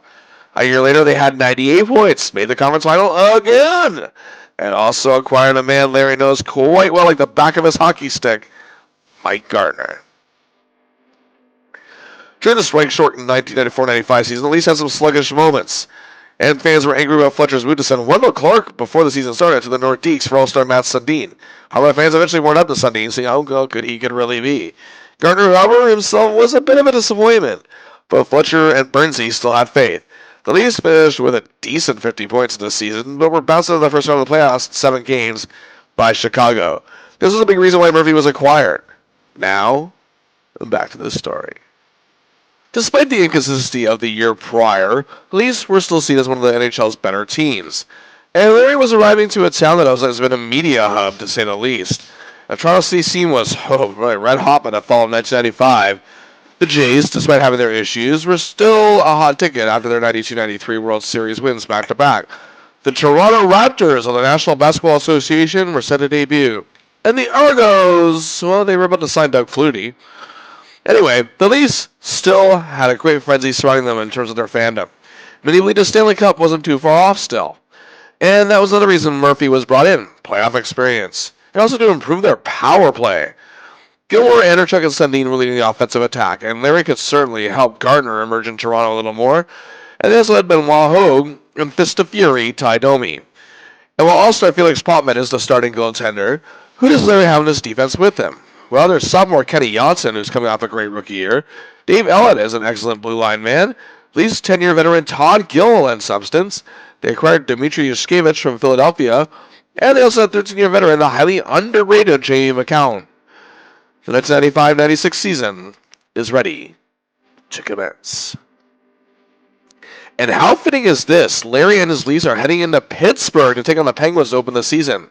He had a very welcoming and warm reception from the fans of his now former team, but Mario Lemieux's return to action was the highlight. But in Larry's 1153rd game of his career, and first as a Leaf, Larry's night, along with the rest of the team, was pretty bad. An 8-3 loss. He was a -2, and it didn't take long for the fans and media to get on his case. However, next up was the home opener against Captain Highliner Wendell Clark's Islanders. That's where he was now. The Toronto sports media was more wrapped up in Wendell's first game in Maple Leaf Gardens in over a year. Murphy did get a decent reception from the home fans, and they were down 3-2 in the second period, but then on a power play, Anderchuk, back in his wing, can't find the opening, sends to Larry at the point, who sends it to Yatsen, who parks it home. The game is tied 3-3. The Leafs are going to win 7-3. Larry helping shift momentum once again, and scoring his 947th career point, and first as a Maple Leaf. In the next 4 games, our hero stayed solid, despite a bit of a rough game and a shutout loss to the Rangers. He had 2 assists, one to our old pal Mike Gartner, and a 7-2 thrashing against the Sharks, and was huge with 2 helpers again in a 4-3 win over the Flames, and named 3rd star of the game. Then Murphy took part in a huge event, the last game of the Montreal form that the Leafs would ever play against the Canadiens. He got a goal that put the Leafs up 2-1 over the struggling Habs, but they actually lost 4-3 with just 1 second left to play in regulation. But in this stretch, a goal, 4 assists, 5 points in 4 games, and a +2. The Leafs were then throttled by the Panthers 6-1. Murphy got the lone goal. He played a great defensive game against the Blackhawks, however, in a 2-1 win, helping hold them under 20 shots. He also played well in a 2-2 tie against Gretzky and the Kings. This is on both Leafs goals in a tight 3-2 loss to the Rangers. So Larry's start in Toronto was actually pretty good. The team itself was having trouble coming out of the starting blocks. In total for October, 2 goals, 7 assists, 9 points, and a +1 in 10 games. But the whining was already brewing. Eek. The month of November began with a 3-game Canadian road swing, 2 assists and a 4-2 win over Solani and the Jets. In a center event against the Canucks, the Leafs did scrape by the 4-4 tie, and he had 2 helpers. Was a +2 and played a great game. Then a 3-3 tie with the Oilers and was named 2nd star of that game. Then it was back home against the Mighty Ducks of Anaheim, a team still trying to build something substantial in their 3rd season of existence, and they have a young superstar by the name of Paul Correa. 3:25 into the game, however, Murphy goes in on goal and sets up Gardner. 1-0 the Leafs draw first blood, then they lead 2-1 after 1. The Ducks tied it 2-2 in the second, but 2:29 later, power play, Yatsen over to Murphy, who sets up Dougie Gilmour. 3-2 the Leafs lead after 2. The Leafs were clinging to a 4-3 lead late in the third. Murphy clears up the puck to Randy Wood, who sets up Mike Colasar. And the Leafs, with 57 seconds left, lead 5-3 and go on to win 6-3. Larry Murphy named 1st star of the game with a performance of 3 apples. Murphy is communicating very well with his teammates, and the pairing between he and Janssen is working very well. Then on November 10th, the Leafs played host to the Washington Capitals, sporting a new logo, and we're still a very solid team. And Murphy was ready for another battle against the team that he left in the rearview mirror nearly 7 years ago. The Leafs struck 47 seconds in on a Dave Anderchuk goal. The game settled down, but later on a Mike Gartner goal made it 2-0. However, just over a minute later, on a power play, Larry steers a 2-minute advantage, finds an open Sundin, sets up Gartner, 3-0 Leafs. They now lead. Larry working wonders with the Leafs power play. Then, 18 seconds later, still on a 1-man advantage, Kenny to Davey to Larry. He slaps it home. The Leafs lead 4-0, his 2nd point of the game. Larry's playing a beauty. The Leafs then took a 5-0 lead on a Randy Wood goal, and that's how it stays after that period. Wow, they are just looking unstoppable. The second period saw the Caps get one back, breaking Pop Van shutout, but that'd be the only goal of the second period. They still led 5-1, however. And then going into the 3rd period, on a power play, Davey to Dougie to Larry. His 2nd goal of the game, just 25 seconds in, 3rd point. What a huge game for Murphy. A dominant 6-1 win over a solid Caps squad. 2 goals, 1 assist, 3 points. Named 3rd star of the game and commanding the Leafs power play heavily. And he's having an excellent season so far. He then assisted on Mike Gardner's empty net runner in a 3-1 win over Burke and the Bruins. And the Leafs are now unbeaten in 6. Then it was a trip to Florida after a tough 5-2 loss to a rising Panthers squad. They got a goal in a 5-4 win over the Tampa Bay Lightning. Then it was back home against the Jets. Larry had a helper and played a tremendous defensive game in a 2-1 win. Then a 5-2 win over the Blues followed, and he had another apple and was like +2. But then they were shut out against Shanny and the Whalers, but Larry still played decently. That would begin, however, a 4-game winless streak. But he did score a key tying goal in a 2-2 tie with the Blues, still played well in a 4-3 loss to the Jets, and then a 3-2 loss to the Flyers. November was a great month for number 55, 4 goals, 12 assists, 16 points, and a great +6 in 14 games. Some of you might ask now, what the hell's the problem? Well, at this point, nothing. December was a decent month for our hero, but still not near as good as November. 2 goals, 9 assists, 11 points, and 14 games, and a -1. Leafs began the month with a 4-game unbeaten streak. However, Larry played well in that stretch, and his assist was a +3.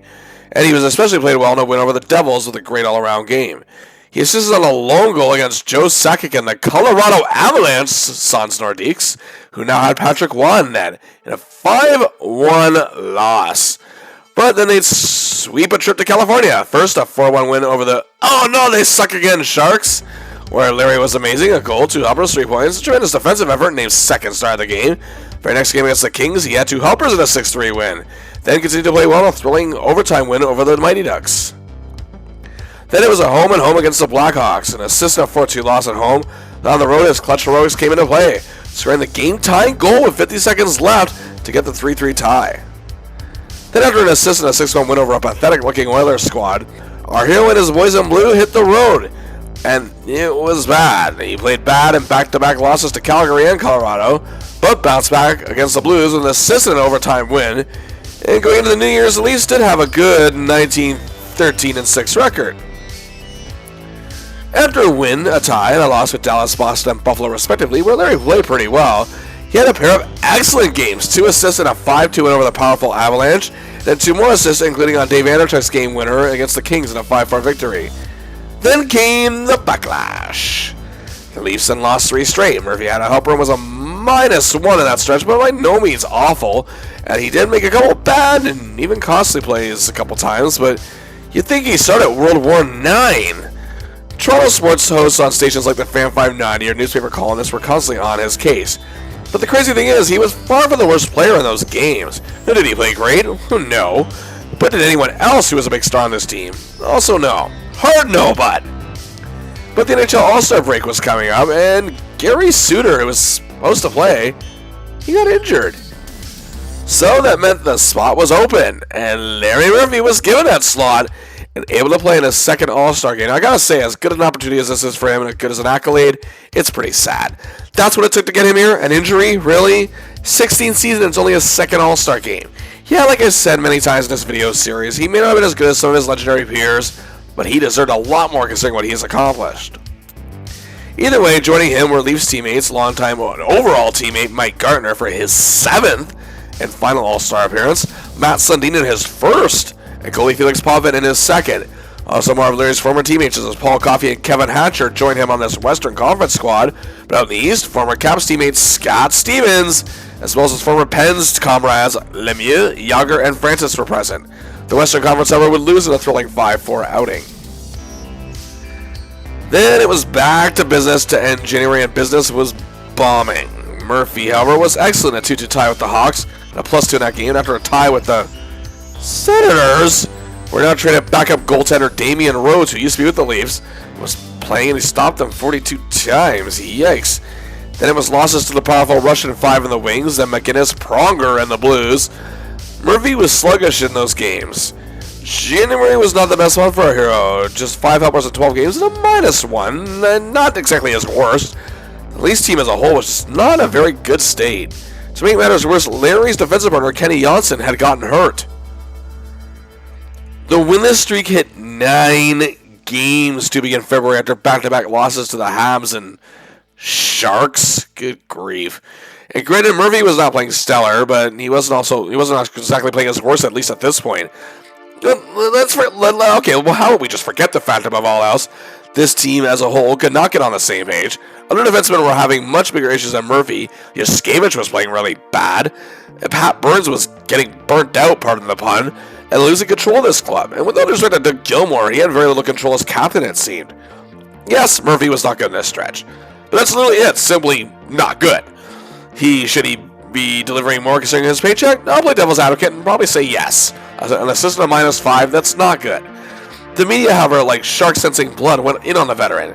Scathing articles, TV and radio personalities having a field day at his expense. Callers phoning in. Yeah, you know, we should have pissed on that $7 million. It'd be worth a lot more if we did that and given it to Murphy. Hey, while we're at it, let's talk about the jerk Roberto Alomar, huh? Yeah. More callers.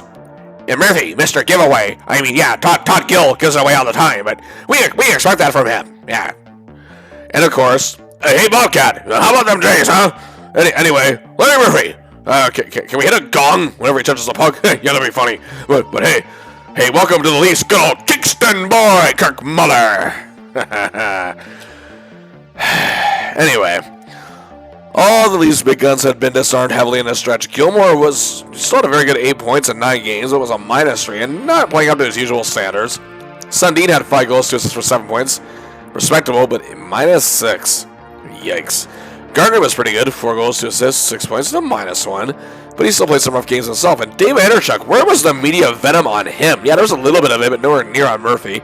He's downright awful. He only played 7 out of the 9 games in the streak, but had a goal was a -7. Eee. And yes, we talked about our hero. Was he worse than anyone else here? Yaskevich was pretty much playing just as bad. But yeah, Leaf fans love this guy. The hell? You look at Jamie McCowan. I mean, yeah, these defensemen are all basically at playing the same way, the same point. Throw in Dave Ellett, who was not very good here either. And yeah, the bigger star Murphy's going to take the brunt of the scrutiny. But are the forwards really delivering? And look at Potvin, 0-5-2 in this stretch. A 3.11 goals against average, an 88 save percentage. Not good at all. My point here is 2 things. 1, Murphy may have had the bigger paycheck, but a lot of these guys weren't exactly making chump change either, and should be delivering. And 2, if anyone deserves blame, it's everyone, including Pat Burns, including Cliff Fletcher, not just Murphy. Anyway, the Leafs and our hero showed some life, however, in the next 5 games. They broke their losing ways against the Ducks in a 2-1 win. Murphy played the best he has since that tie against Chicago. But the very next day was a 4-3 loss to the Kings, and Murph had a helper. He was solid again in a 2-2 tie with Buffalo. It was all over former teammate Mario Lemieux as the Leafs upset the Penguins 4-1. Larry assisting on the opening goal. Gilmore, a power play marker. Then an assist in a 4-3 win over the Sharks. In this stretch, 3 apples, a -1. The Leafs go 3-1-1. Then lose 6 in a row to end the month. Murphy, not good. And his totals in February were also not good. 5 assists, a -8. And again, yes, he was bad. But he was not the only problem. The venom towards Murphy seemed to kick off a trend in Toronto that still exists, it seems, to this day. Let's blame the defenseman. And into March, the winless streak reached 10. The Leafs going 0-9-1. Murphy, 3 assists, -8. And once again, he was targeted above all. Who, yes, he did play badly in this stretch. But it's like they were treating him like he's been playing badly all season, which is definitely not the case. And on the 8th game of that streak, the Leafs fired Pat Burns in a bit of a shocker, whose facial hair habits were actually becoming quite a concern. But anyway, that shook the hockey media in Toronto, and you can almost picture the Fan 590 host, the ever-popular Bob McCown, saying, Murphy, he deserves this $7 million. $7 million. He deserves this? He's playing like absolute crap. What the frickin' fadu is he thinking? Taking your calls on what today is Pile on Larry Day. And hey, City TV's John Gallagher no doubt. Hey, whoa, somebody contact Robert Stack and Unsolved Mysteries and see where Larry Murphy is, huh? Oh boy. Anyway, those weren't their exact words, but you get the idea. Yeah, Murphy deserves some scrutiny for sure. As a matter of fact, he may have deserved a great deal in this stretch. The only differences between this streak and the last one was how Matt Sundin was actually playing really well despite it all. Gilmore was hot and cold, more than Katy Perry. But of course, the media won't say anything bad about that good old Kingston boy, huh? And Gardner was not good. Henderchuk, 2 goals. 2 goddamn goals in 10 games, nothing else. He was awful during this streak. Not just bad, he was worse than anyone else. Where's the venom? But again, faced very little of any scrutiny. And who was the least best defenseman in this stretch? Well, it's Yaskevich, actually. He was a +2. And yeah, McCowan was Potvin was standing on his head. He still had an 0-6-1 record and was a bad 3.35 goals against average, but had a really good save percentage. And he may not be in the trencher, but defenseman Dave Ellett was also brutal here, too. So yes, if there was any time Murphy did perhaps deserve some of this venomness towards him, this stretch was definitely it. But again, it's not as if nobody else was to blame. But I'm sure at the least were to call up a young goalie from St. John's and he were to make a few epic saves in a 6-0 loss, he'd be applauded like he was the second coming of Johnny Bauer, another Toronto trend. At this point, at least, after the loss to Hartford, we're still in 8th place, the final playoff spot in the West. They had a bad 25-31-11 record for 61 points, just 4 ahead of the 9th place Kings. And the Kings could still catch them, obviously, but the team to really watch out for is Anaheim, who have a whole new spirit after acquiring Jet superstar Teemu Selanne. And despite being 11th, they've become a new threat. But the new interim coach in Toronto was Nick Beverley, and our hero and his boys need to get it together. But some good news! Kenny Johnson was back. Murphy looked solid in a 4-3 win over the Flames to break the winless skid, but then on the day of the trade deadline, March 13th, the Leafs traded Kenny Johnson, along with 2 others, and a 1997 first-round draft pick, which ended up being Roberto Luongo, for little-used DJ Smith, also defenseman Matthew Scheider, and bringing Wendell Clark back to Toronto. This was really becoming an unhealthy obsession. The city, the team, whoever's obsession with Wendell Clark. Again, not saying he's a bad hockey player at all. He was really good, but was he really worth all this? Anyway, Murphy's best play this season was with Johnson. Well, anyway, the Leafs got a 3-3 tie with the Jets. Number 55 with a helper, and mere minutes after the game ended, they traded Dave Anderchuk to the Devils for a bag of pucks. The crazy thing is, yes, Dave was playing bad, and the trade was understandable, but the crazy irony is, he was the first star of this game with 2 goals and assists, emphatically breaking his bad slump. Again, I get trading him, but for as bad as he'd been playing lately, he's Dave Anderchuk. They should have and could have gotten a lot more in return for him. Fletcher was really losing it. After a very solid shutout win over the Stars 3-0, the Canucks came to town, led by Alex McGillney, in a special Sunday matinee on Hockey Night in Canada. And Toronto was playing a smart game and led 1-0 after one period as Potvin was a wall in net. Then midway through the second, power play, Muller to Guttner to Larry Murphy, and the Leafs led 2-0 after 2. In the third period, the Canucks cut the deficit to a goal, but then just past the halfway point of the period, Gilmore has the puck. It's a beautiful set up to Murphy. He scores, oh baby! 4-2, the Leafs would win. Murphy, 2 goals, third star of the game. His ladder proving to be the game winner. Oh, wow. He looks like he's getting back to himself, and this win will make the Leafs 3-0-1 during a 4-game homestand. And teams above them were starting to collapse, and Leafs were moving up the standings bit by bit, and would suffer back-to-back losses, however, against the Red Wings in a home-and-home series. But the Wings were destroying everyone, and at least to their credit, put up a fight in both games. Our hero had an assist and was a +2 in the 6-5 road loss, and then 2 helpers in a grueling 4-3 overtime loss at home. But then they lose their third straight 4-0 decision to Lindros Leclerc on the powerful Flyers, but then would beat Calgary on the road 4-2. But going into a March 27, 1996 game with the Vancouver Canucks on the road, Murphy was on the cusp of history. He had 999 career NHL points. Granted, yes, you see this list, he's not flying high as some of his peers, but yet he was the 4th all-time leading scoring defenseman in NHL history. And again, 79 years. 44 players have reached 1,000 points. The last actually was teammate Doug Gilmore earlier in the year. And only 3 defensemen have done it.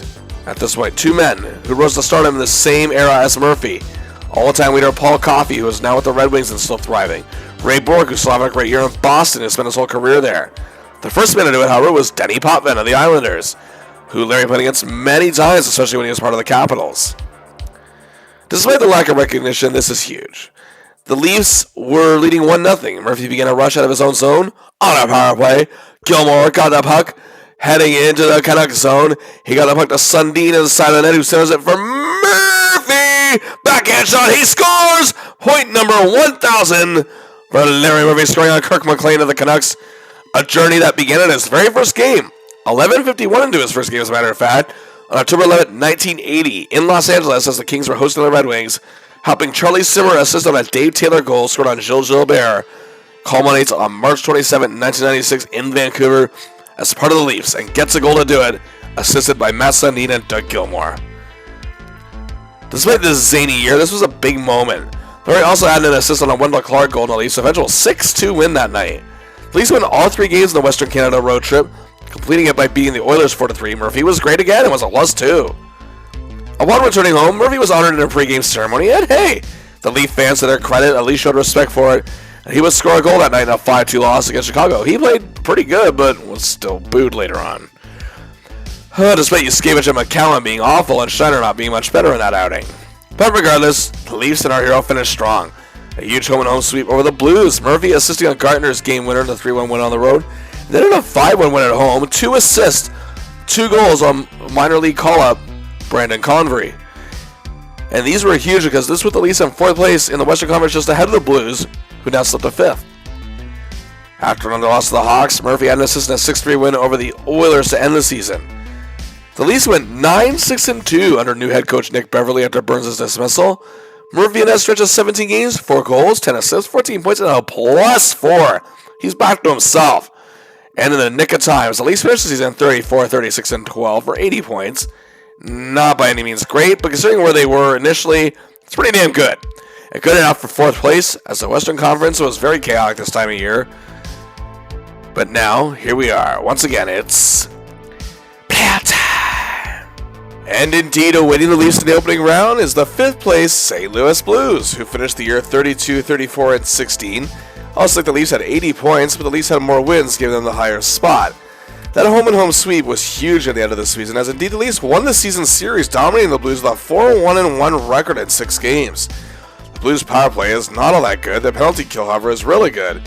They scored the 3rd least goals in the league, which is a massive disappointment considering who's on this team. However, their defensive game was solid. But coach/general manager Mike Keenan, he's here again, and out of control more than ever, and ruining what on paper should be a Stanley Cup contender. They still have that chance, however. And this team has a plethora of playoff experience. Although Keenan has made some questionable, at times downright idiotic moves, here's one that, well, wasn't all that idiotic. Wayne freaking Gretzky, who the Kings parted ways with, and he came to the St. Louis Blues during the season, had 21 points in 18 games after the trade. But above all else for this team right now, he brings an NHL record 346 points in 180 playoff games, 4 Stanley Cup rings, 6 finals appearances overall. But of course, St. Louis's favorite son, Brett Hull, 43 goals, 40 assists, 83 points in 70 games, still producing very heavily despite a very rocky relationship with Coach Keenan. Once again, Hull led the team in scoring, and now let's bring on Keenan's obsession with former Oilers players on display with his team. But this time of year that could pay off. Glenn Anderson, 209 points, 214 playoff games, 6 Stanley Cups, 7 finals appearances. They also have one of the best grinders in the game, Craig McTavish, 179 playoff games, 4 cup rings. Also on this core, Shane Corson, a very talented being, 53 points in 75 playoff games himself. Keenan's former Flyers charge, Peter Zezel, has 119 playoff games under his belt. Jeff Cornell has 86 points in 114 playoff games and got a ring to show for it. Rounding out the scores, Stefan Matteau, who Keenan coached in New York, Adam Creighton, who he coached in Chicago, Brian Noonan, who he coached in Chicago and New York, and Steve Leach. This defense is led by one of Larry's peers and one of the best to ever do it, Al MacInnis. The man with a shot heard around the world was also a tremendous defender and great leader and could really get it all done at all ends of the ice. 17 goals, 44 assists, 61 points, playing all 82 games, and himself 102 games of playoff experience, 2 Cup Finals appearances, a ring to show for, and playoff MVP that year in 1989. Before the season started, the Blues acquired a youngster by the name of Chris Pronger from Hartford. Just 21 years old, he was still evolving in his game. He had size, he had speed, he was nasty, he was tough. But of course, this core wouldn't be complete without former Oilers, one of them being Charlie Huddy. 170 playoff games, a massive +97, 5 cup rings, 7 finals appearances. Then he also had Larry's former Kings teammate, Jay Wells, 102 playoff games, and a Stanley Cup to show for it as well. Also, this team had Russian All-Star Igor Kravchuk, big fan favorite Murray Barron. And in net, in goal, hey, another former Oiler, but this time it's definitely a man you want in net for the playoffs, the great Grant Fuhr. But what a year he had. 30 wins, 28 losses, 16 ties, 7th in wins, a 2.87 goals against average, a good 903 save percentage, 3 shutouts, truly an Iron Man. 79 games played, a record for NHL goaltenders. He played in all but 3. He had been written off, however, before this year, but roared back. He was 6th in Vezina Trophy voting, tied for 6th in Hart Trophy voting, and even came in 13 for the Lady Byng Trophy voting. And playoffs? Yes. Record of 77-36, one of the all-time leaders in wins. 4 cup rings, well, 5, but he didn't play in 1. But either way, still overall has 5 finals appearances under his belt.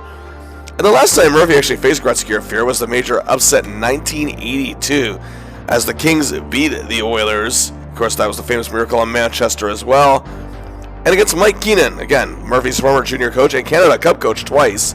Murphy has an 11-6 record in games he's played against them with 2 series wins, including the 92 Stanley Cup Finals. So here we go. Game 1, Maple Leaf Gardens, and the Leafs Nation is in full force. They believe their boys can bring the momentum forward. But Fear is a beast in net and is well in his playoff element. Well, Murphy is somewhat sluggish, and the Leafs did strike first, but also Gretzky is a beast, and the Leafs dropped this one 3-1. Game 2, however, Toronto is a lot more aggressive, easy for me to say, as our hero is also trying his damnedest to get to the big guns. But about 9 minutes into the game, a famous incident occurred when Leaf forward Nick Kypreos crashed into Grant Fuhr, injuring him and ending his series. Now, the intention behind this whole thing is still questioned to this day, but the Leafs regardless need to take advantage. But the Blues' backup, despite not seeing much action this year, is actually John Casey, Larry's former teammate in Minnesota, who's an excellent playoff goaltender, helping the Stars make that miracle run in 1991, where Larry's Pens defeated them. However, the Leafs quickly take a 2-0 lead after Fuhr leaves the game, and led 3-1 after 1. The Blues tie it in the second, and it's 3-3 after 2, but then Hull gives the Blues a 4-3 lead midway in the third. Cue number 55. Power play. Schneider controls. But then he gets to Larry, who maintains and sets up Kirk Muller with 5:50 to play, and we're going to overtime and 4:02 in. Sundin gives the Leafs the big win, and the series is tied 1-1. A great clutch performance from Murphy. Oh boy. Game 3, we ship to St. Louis. It looks great. The Leafs took a 2-0 lead and collapse. Larry is awful. I mean, not only is he on ice for the 2 quick goals the Blues used to tie this thing in the second, but he's making some bad giveaways, some terrible passes, just overall bad neutral zone play. And then in overtime, he's on ice for Glenn Anderson's overtime winner. He's a -3. The Leafs lose 3-2, and now trail the series 2-1. Larry, I will say, deserved a lot of the criticism on this one, trust me. Game 4, Murphy plays poorly again. Leafs lose 5-1. But again, terrible outings from Sundin and Schneider also don't help. And thanks to a 41-save game from Casey and big games from Gretzky, Korsten, and Noonan, the Leafs now trailed the series 3-1. They face elimination heading home. Game 5, the Garden's faithful lover still believes, and Larry really needs to step it up. And he does. Down 2-0 in the first, just past the midway point, he steers a power play and gets the ball back to Gagne, who sets up Gartner, who has been having a rough series himself, but the Leafs are in it, and this gave them momentum to take a 3-2 lead after 1. They led 4-3 after 2. Potvin was making the big saves, keeping the lead, but the Blues tied it with 13 seconds left thanks to McInnes. Then in overtime, Mike Gardner completes his hat trick. The Leafs win 5-4. They're still in this thing. Murphy much better overall here. Now, Game 6. In St. Louis, the Leafs are still fighting to save their season, but this time on the road. And they led 1-0 after 2. However, the Blues pressed to tie it in the third, and they did indeed do just that. Then the Leafs scored with under 6 minutes to play. The Leafs are just pressing hard for an equalizer, down 2-1. They don't get it. They're eliminated in 6 games. Larry plays less than stellar here. And hey, I will fully play devil's advocate here and say he deserved every bit of criticism for just how brutal he was in this series. Yeah, 2 assists. Both came up in a clutch, however, in the 2 games the Leafs won. But he was an atrocious -8. Bad plays all around. This may very well be in all the 27 playoff series that Larry has played at this point in his career, the absolute worst playoff showing he has had. But again, that being said, Wendell Clark was awful, Matthew Schneider was pitiful, Dave Ellett was eye-rolling, but in the case of Wendell Clark, the Golden Boy will never get criticized in Toronto, and Larry, again, despite deserving it, gets more and more and more. The Blues, however, went on to take the dominant Red Wings to 7 games in the next round, but will ultimately lose and be eliminated.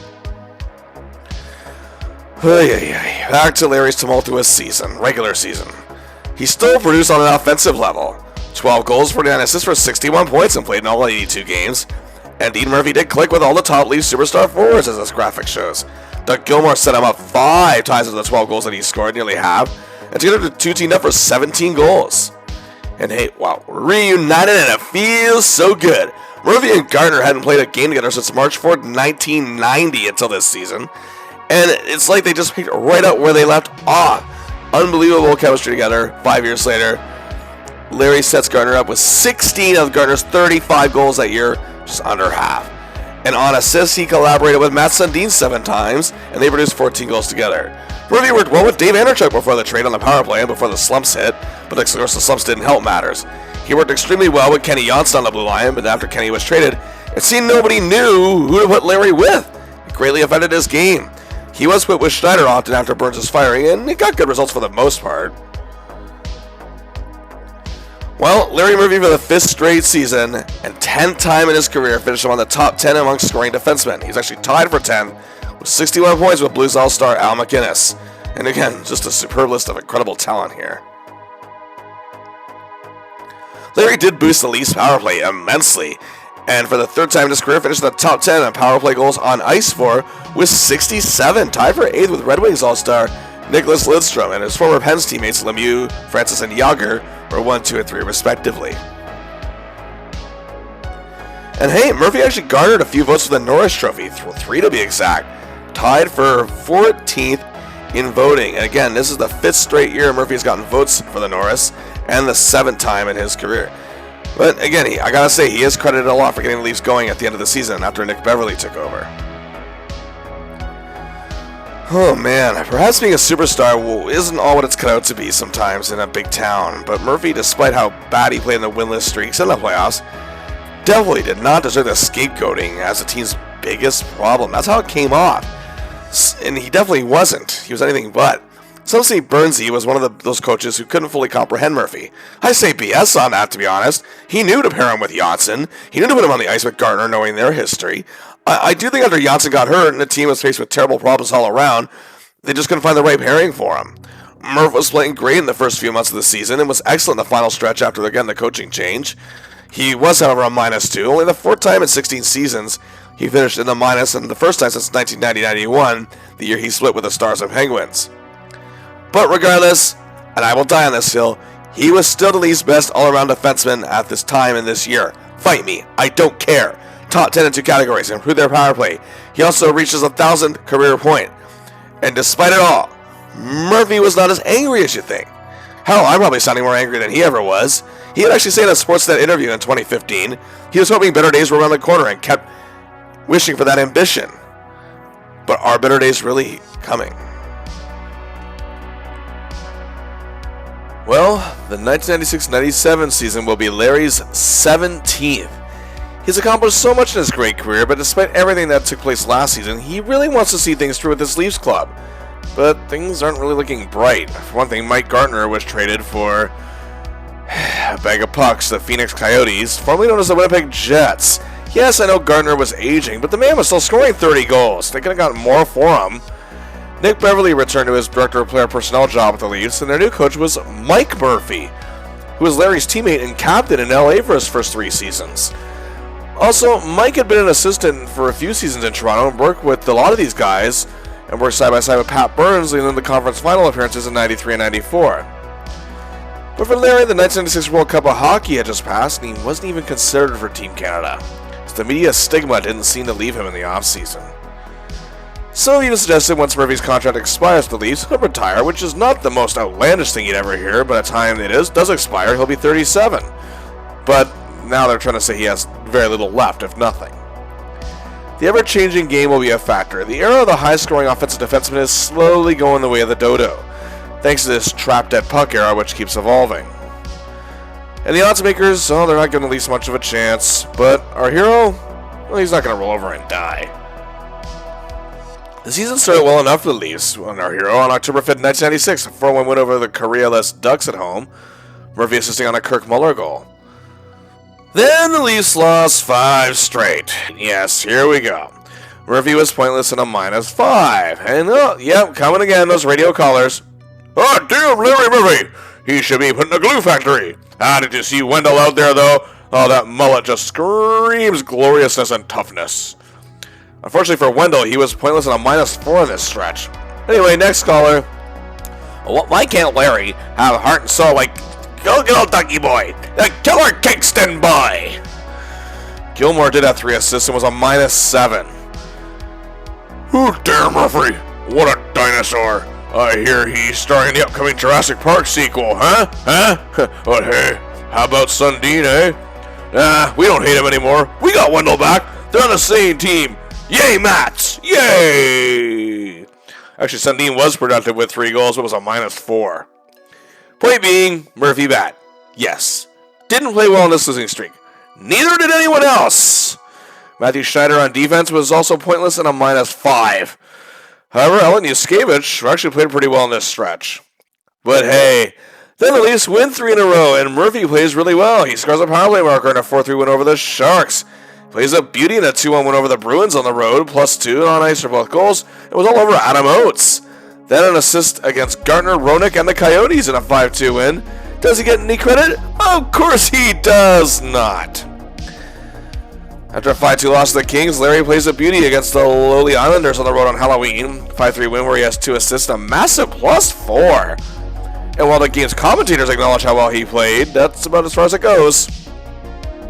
But October, despite a sluggish start for this team once again, and a rough play on that losing streak, he did have a goal, 4 helpers, 5 points. It was a +3 in 11 games. November started out pretty damn good for our hero and his boys.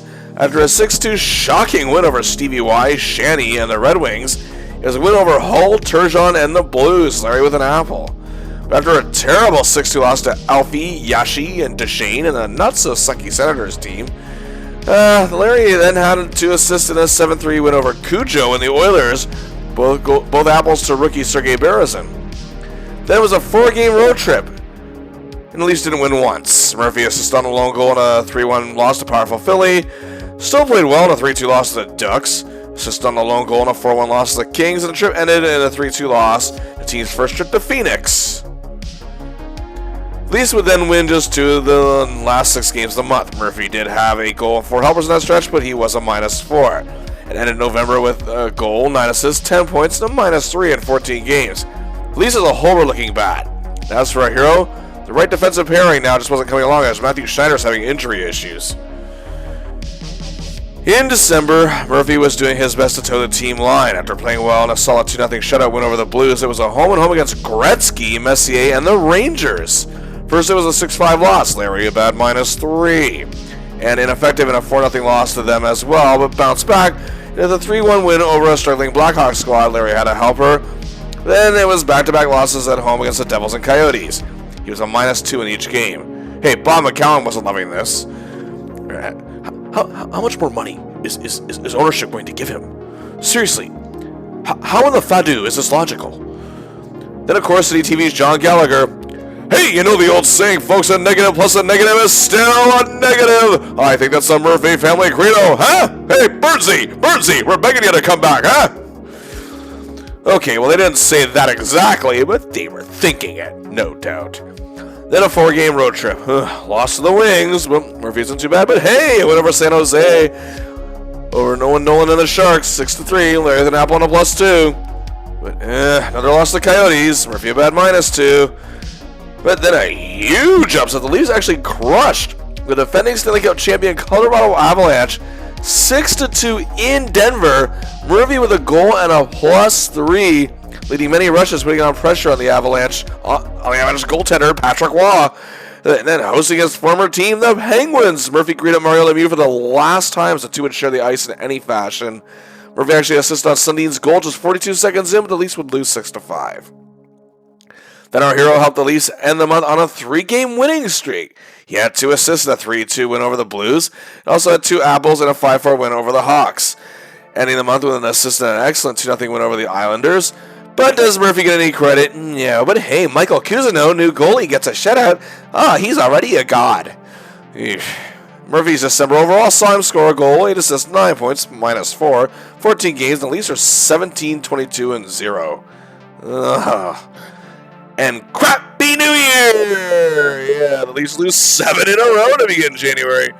Oh, poor Murphy. 3 assists, a -7. Oh, he did have one highlight. Again, playing very well against Colorado. The 3-2 loss at home was actually named third star of the game. But the rounds of the media was now that coach Mike Murphy was just not digging Larry at all, as Rich written him off. And there were rumors. There was dissension between the two. Also, rumors making the round. Fletcher was desperate to unload Murphy in his contract. Yes, the media, the fans on Larry's case again, but now what's the matter with the rest of this team right now? Gilmore, who again is an excellent hockey player, a legend, wasn't good in this stretch. Of course, he's a god, so people forget that. Sundin, however, was actually earning his paycheck, playing probably the best player at this time.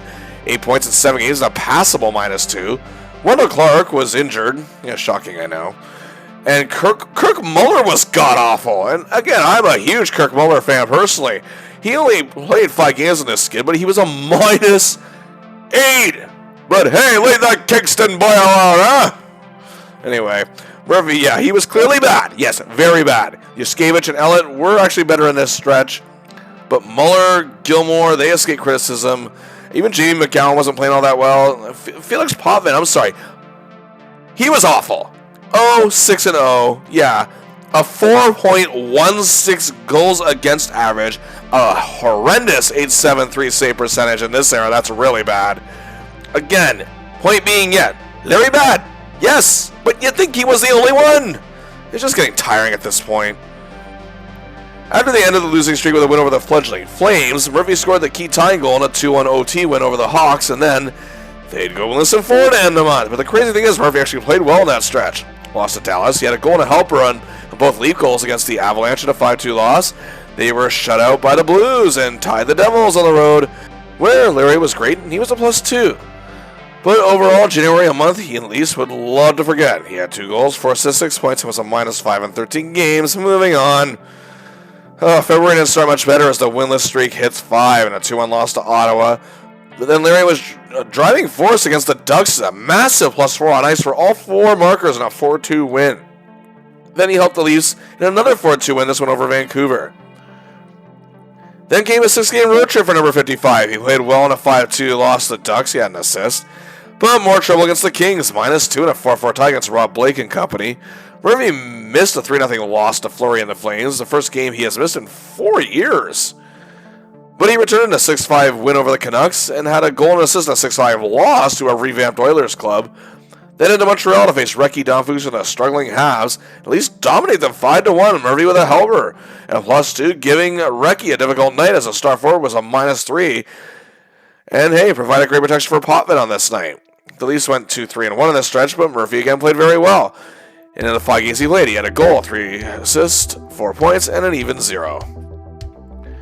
To end the month, Murphy and company lost to a struggling Cap squad 3-1, but February was one of the better months for our hero. A goal, again, 4 assists, 5 points, a +3 in 9 games. But the Leafs were still not good. Going into March with 20 games to go, the Leafs were in 12th place, second to last in the Western Conference.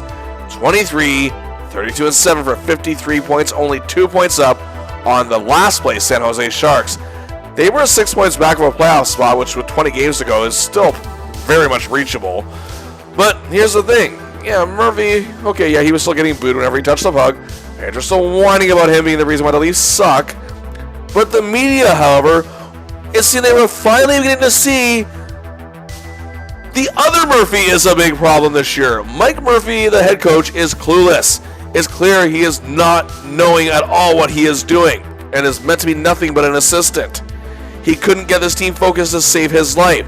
And the Leafs actually traded Doug Gilmore at the end of February, along with Dave Ellett, to the Devils. Fletcher was getting desperate, and the media realized that he too had become a huge problem. The Leafs haven't missed the playoffs since 1992. Murphy hasn't missed the playoffs since 1983. Well, to start March, the Leafs had a 6-game homestand and went unbeaten in 5. Larry was excellent, an assist, and a +5 in that stretch, wins over the Sharks, solid-looking Bruins, and then 3 straight ties, 4-4 against the Wings, 1-1 against the Whalers, and 3-3 against Madonna and Nieuwendyk and the Sensational Stars. The Leafs needed wins, and the trade deadline was coming up. And then they lost to Chicago at home. That certainly didn't help. Murphy did have an assist. The playoff hosts were just looking bleaker. Then it was a trip to Florida. He did have Murphy had a goal and assist, and 3-3 tied the Panthers. His power play marker actually tied the game, and he was named third star. Again, being broadcast on Hockey Night in Canada on CBC. Then played really well in Tampa, 1 assist and a +2 on March 16, 1997. Significant because, well, despite 8 games in this March, 1 goal, 4 assists, 5 points, and a +7. Wow, playing the best he has all year. That game against the Bolts was his last as a Toronto Maple Leaf. The trade deadline was on March 18, 1997. And again, Fletcher was desperate. But at this point, one of Larry Murphy's old coaches came a-calling.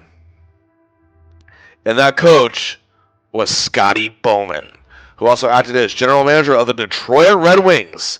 And they made a deal on that day, obtaining Murphy from Toronto for future consideration as the trend of people getting nothing for Larry Murphy continues. But the team did retain some of his salary, so it wasn't a complete loss for Toronto, but more on that later. The dream that became a living nightmare was over. Murphy's second and final season in Toronto saw him score 7 goals, 32 assists for 39 points in 69 games. Again, not at all bad, all things considered, but the game was changing, and of course his team was a mess. And again, clicking with the big guns. Matt Sundin assisted on 4 of Murphy's goals, more than half. The two teamed up for 12 goals total. Doug Gilmore and Larry teamed up for 8 assists together, collaborations. A quarter of Larry's total was in sync with Dougie. And wow, and together they produced 13 goals. And he set up with a veteran Kirk Muller and rookie Sergei Berezin 5 times, assisting on 5 goals for each of them, and really helped Berezin evolve in his rookie year. Murphy was often paired with Schneider early in the season, but again, Schneider's injuries got the better of him, and he would miss most of the season. Well, hey, you Leaf fans got your wish. Some even took the message boards celebrating his departure, which is just plain sad. They were even saying they can't wait for him to ruin their longtime rivals, the Detroit Red Wings. The media on this was mixed, saying indeed the trade probably did have to happen, but they probably could have just waited till next season when Murphy's contract was about to come up and maybe trade him at the deadline next year. But some saying Fletcher got played for a fool on the deal. Murphy, like the year prior, had bad stretches, but along with most of the team, when they were losing, of course, they were all going to look bad, but he took an unfair brunt. Either way, he moves forward. Larry's 2 seasons in Toronto did see him make his All-Star game for a second time and reach that huge milestone of 1,000 career points, only the 4th defenseman to do so. He did improve the Leafs' power play leaps and bounds, finishing in the top 10 among power play goals on ice for, and for the 10th time in his career, finished in the top 10 in defenseman scoring, and even got votes for the Norris Trophy for the 5th straight season, 7th time in his career. That, of course, all happened in 95-96, but of course, what this run will always be remembered for was being a scapegoat of a much bigger problem. And again, I'll reiterate one more time. There were times he played really bad. Yes, very bad. But there were also times where he was the main reason why they won games.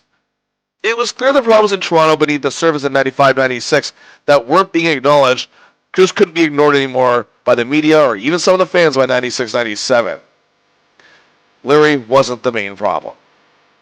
But the damage was done. The contract itself, okay, I can see both sides of that argument. But in the end, Murphy's treatment in Toronto was less than fair. Well, 151 games in Toronto over 2 seasons. Larry Murphy had 19 goals and 81 assists for 100 points right on the button and was a -1. Contrary to popular belief, however, Larry was not looking for a way to Toronto. Granted, he wasn't exactly crying when he found out he was going to Detroit and was happy for the chance and opportunity. He wanted to see things through and improve this Leafs club's fortunes. He didn't want to leave them like this, but it just wasn't in the cards. Be that as it may, Murphy proved he can still produce, isn't up to the standards of some, and even though some just outright say the opposite. And with the Toronto era over, this concludes part 4 of our series on Larry Murphy. Next up, the 5th and final installment as we look at his final years as he joins the Detroit Red Wings. Until next time, please like and share the video, subscribe to the channel, and until next time, I'll see ya!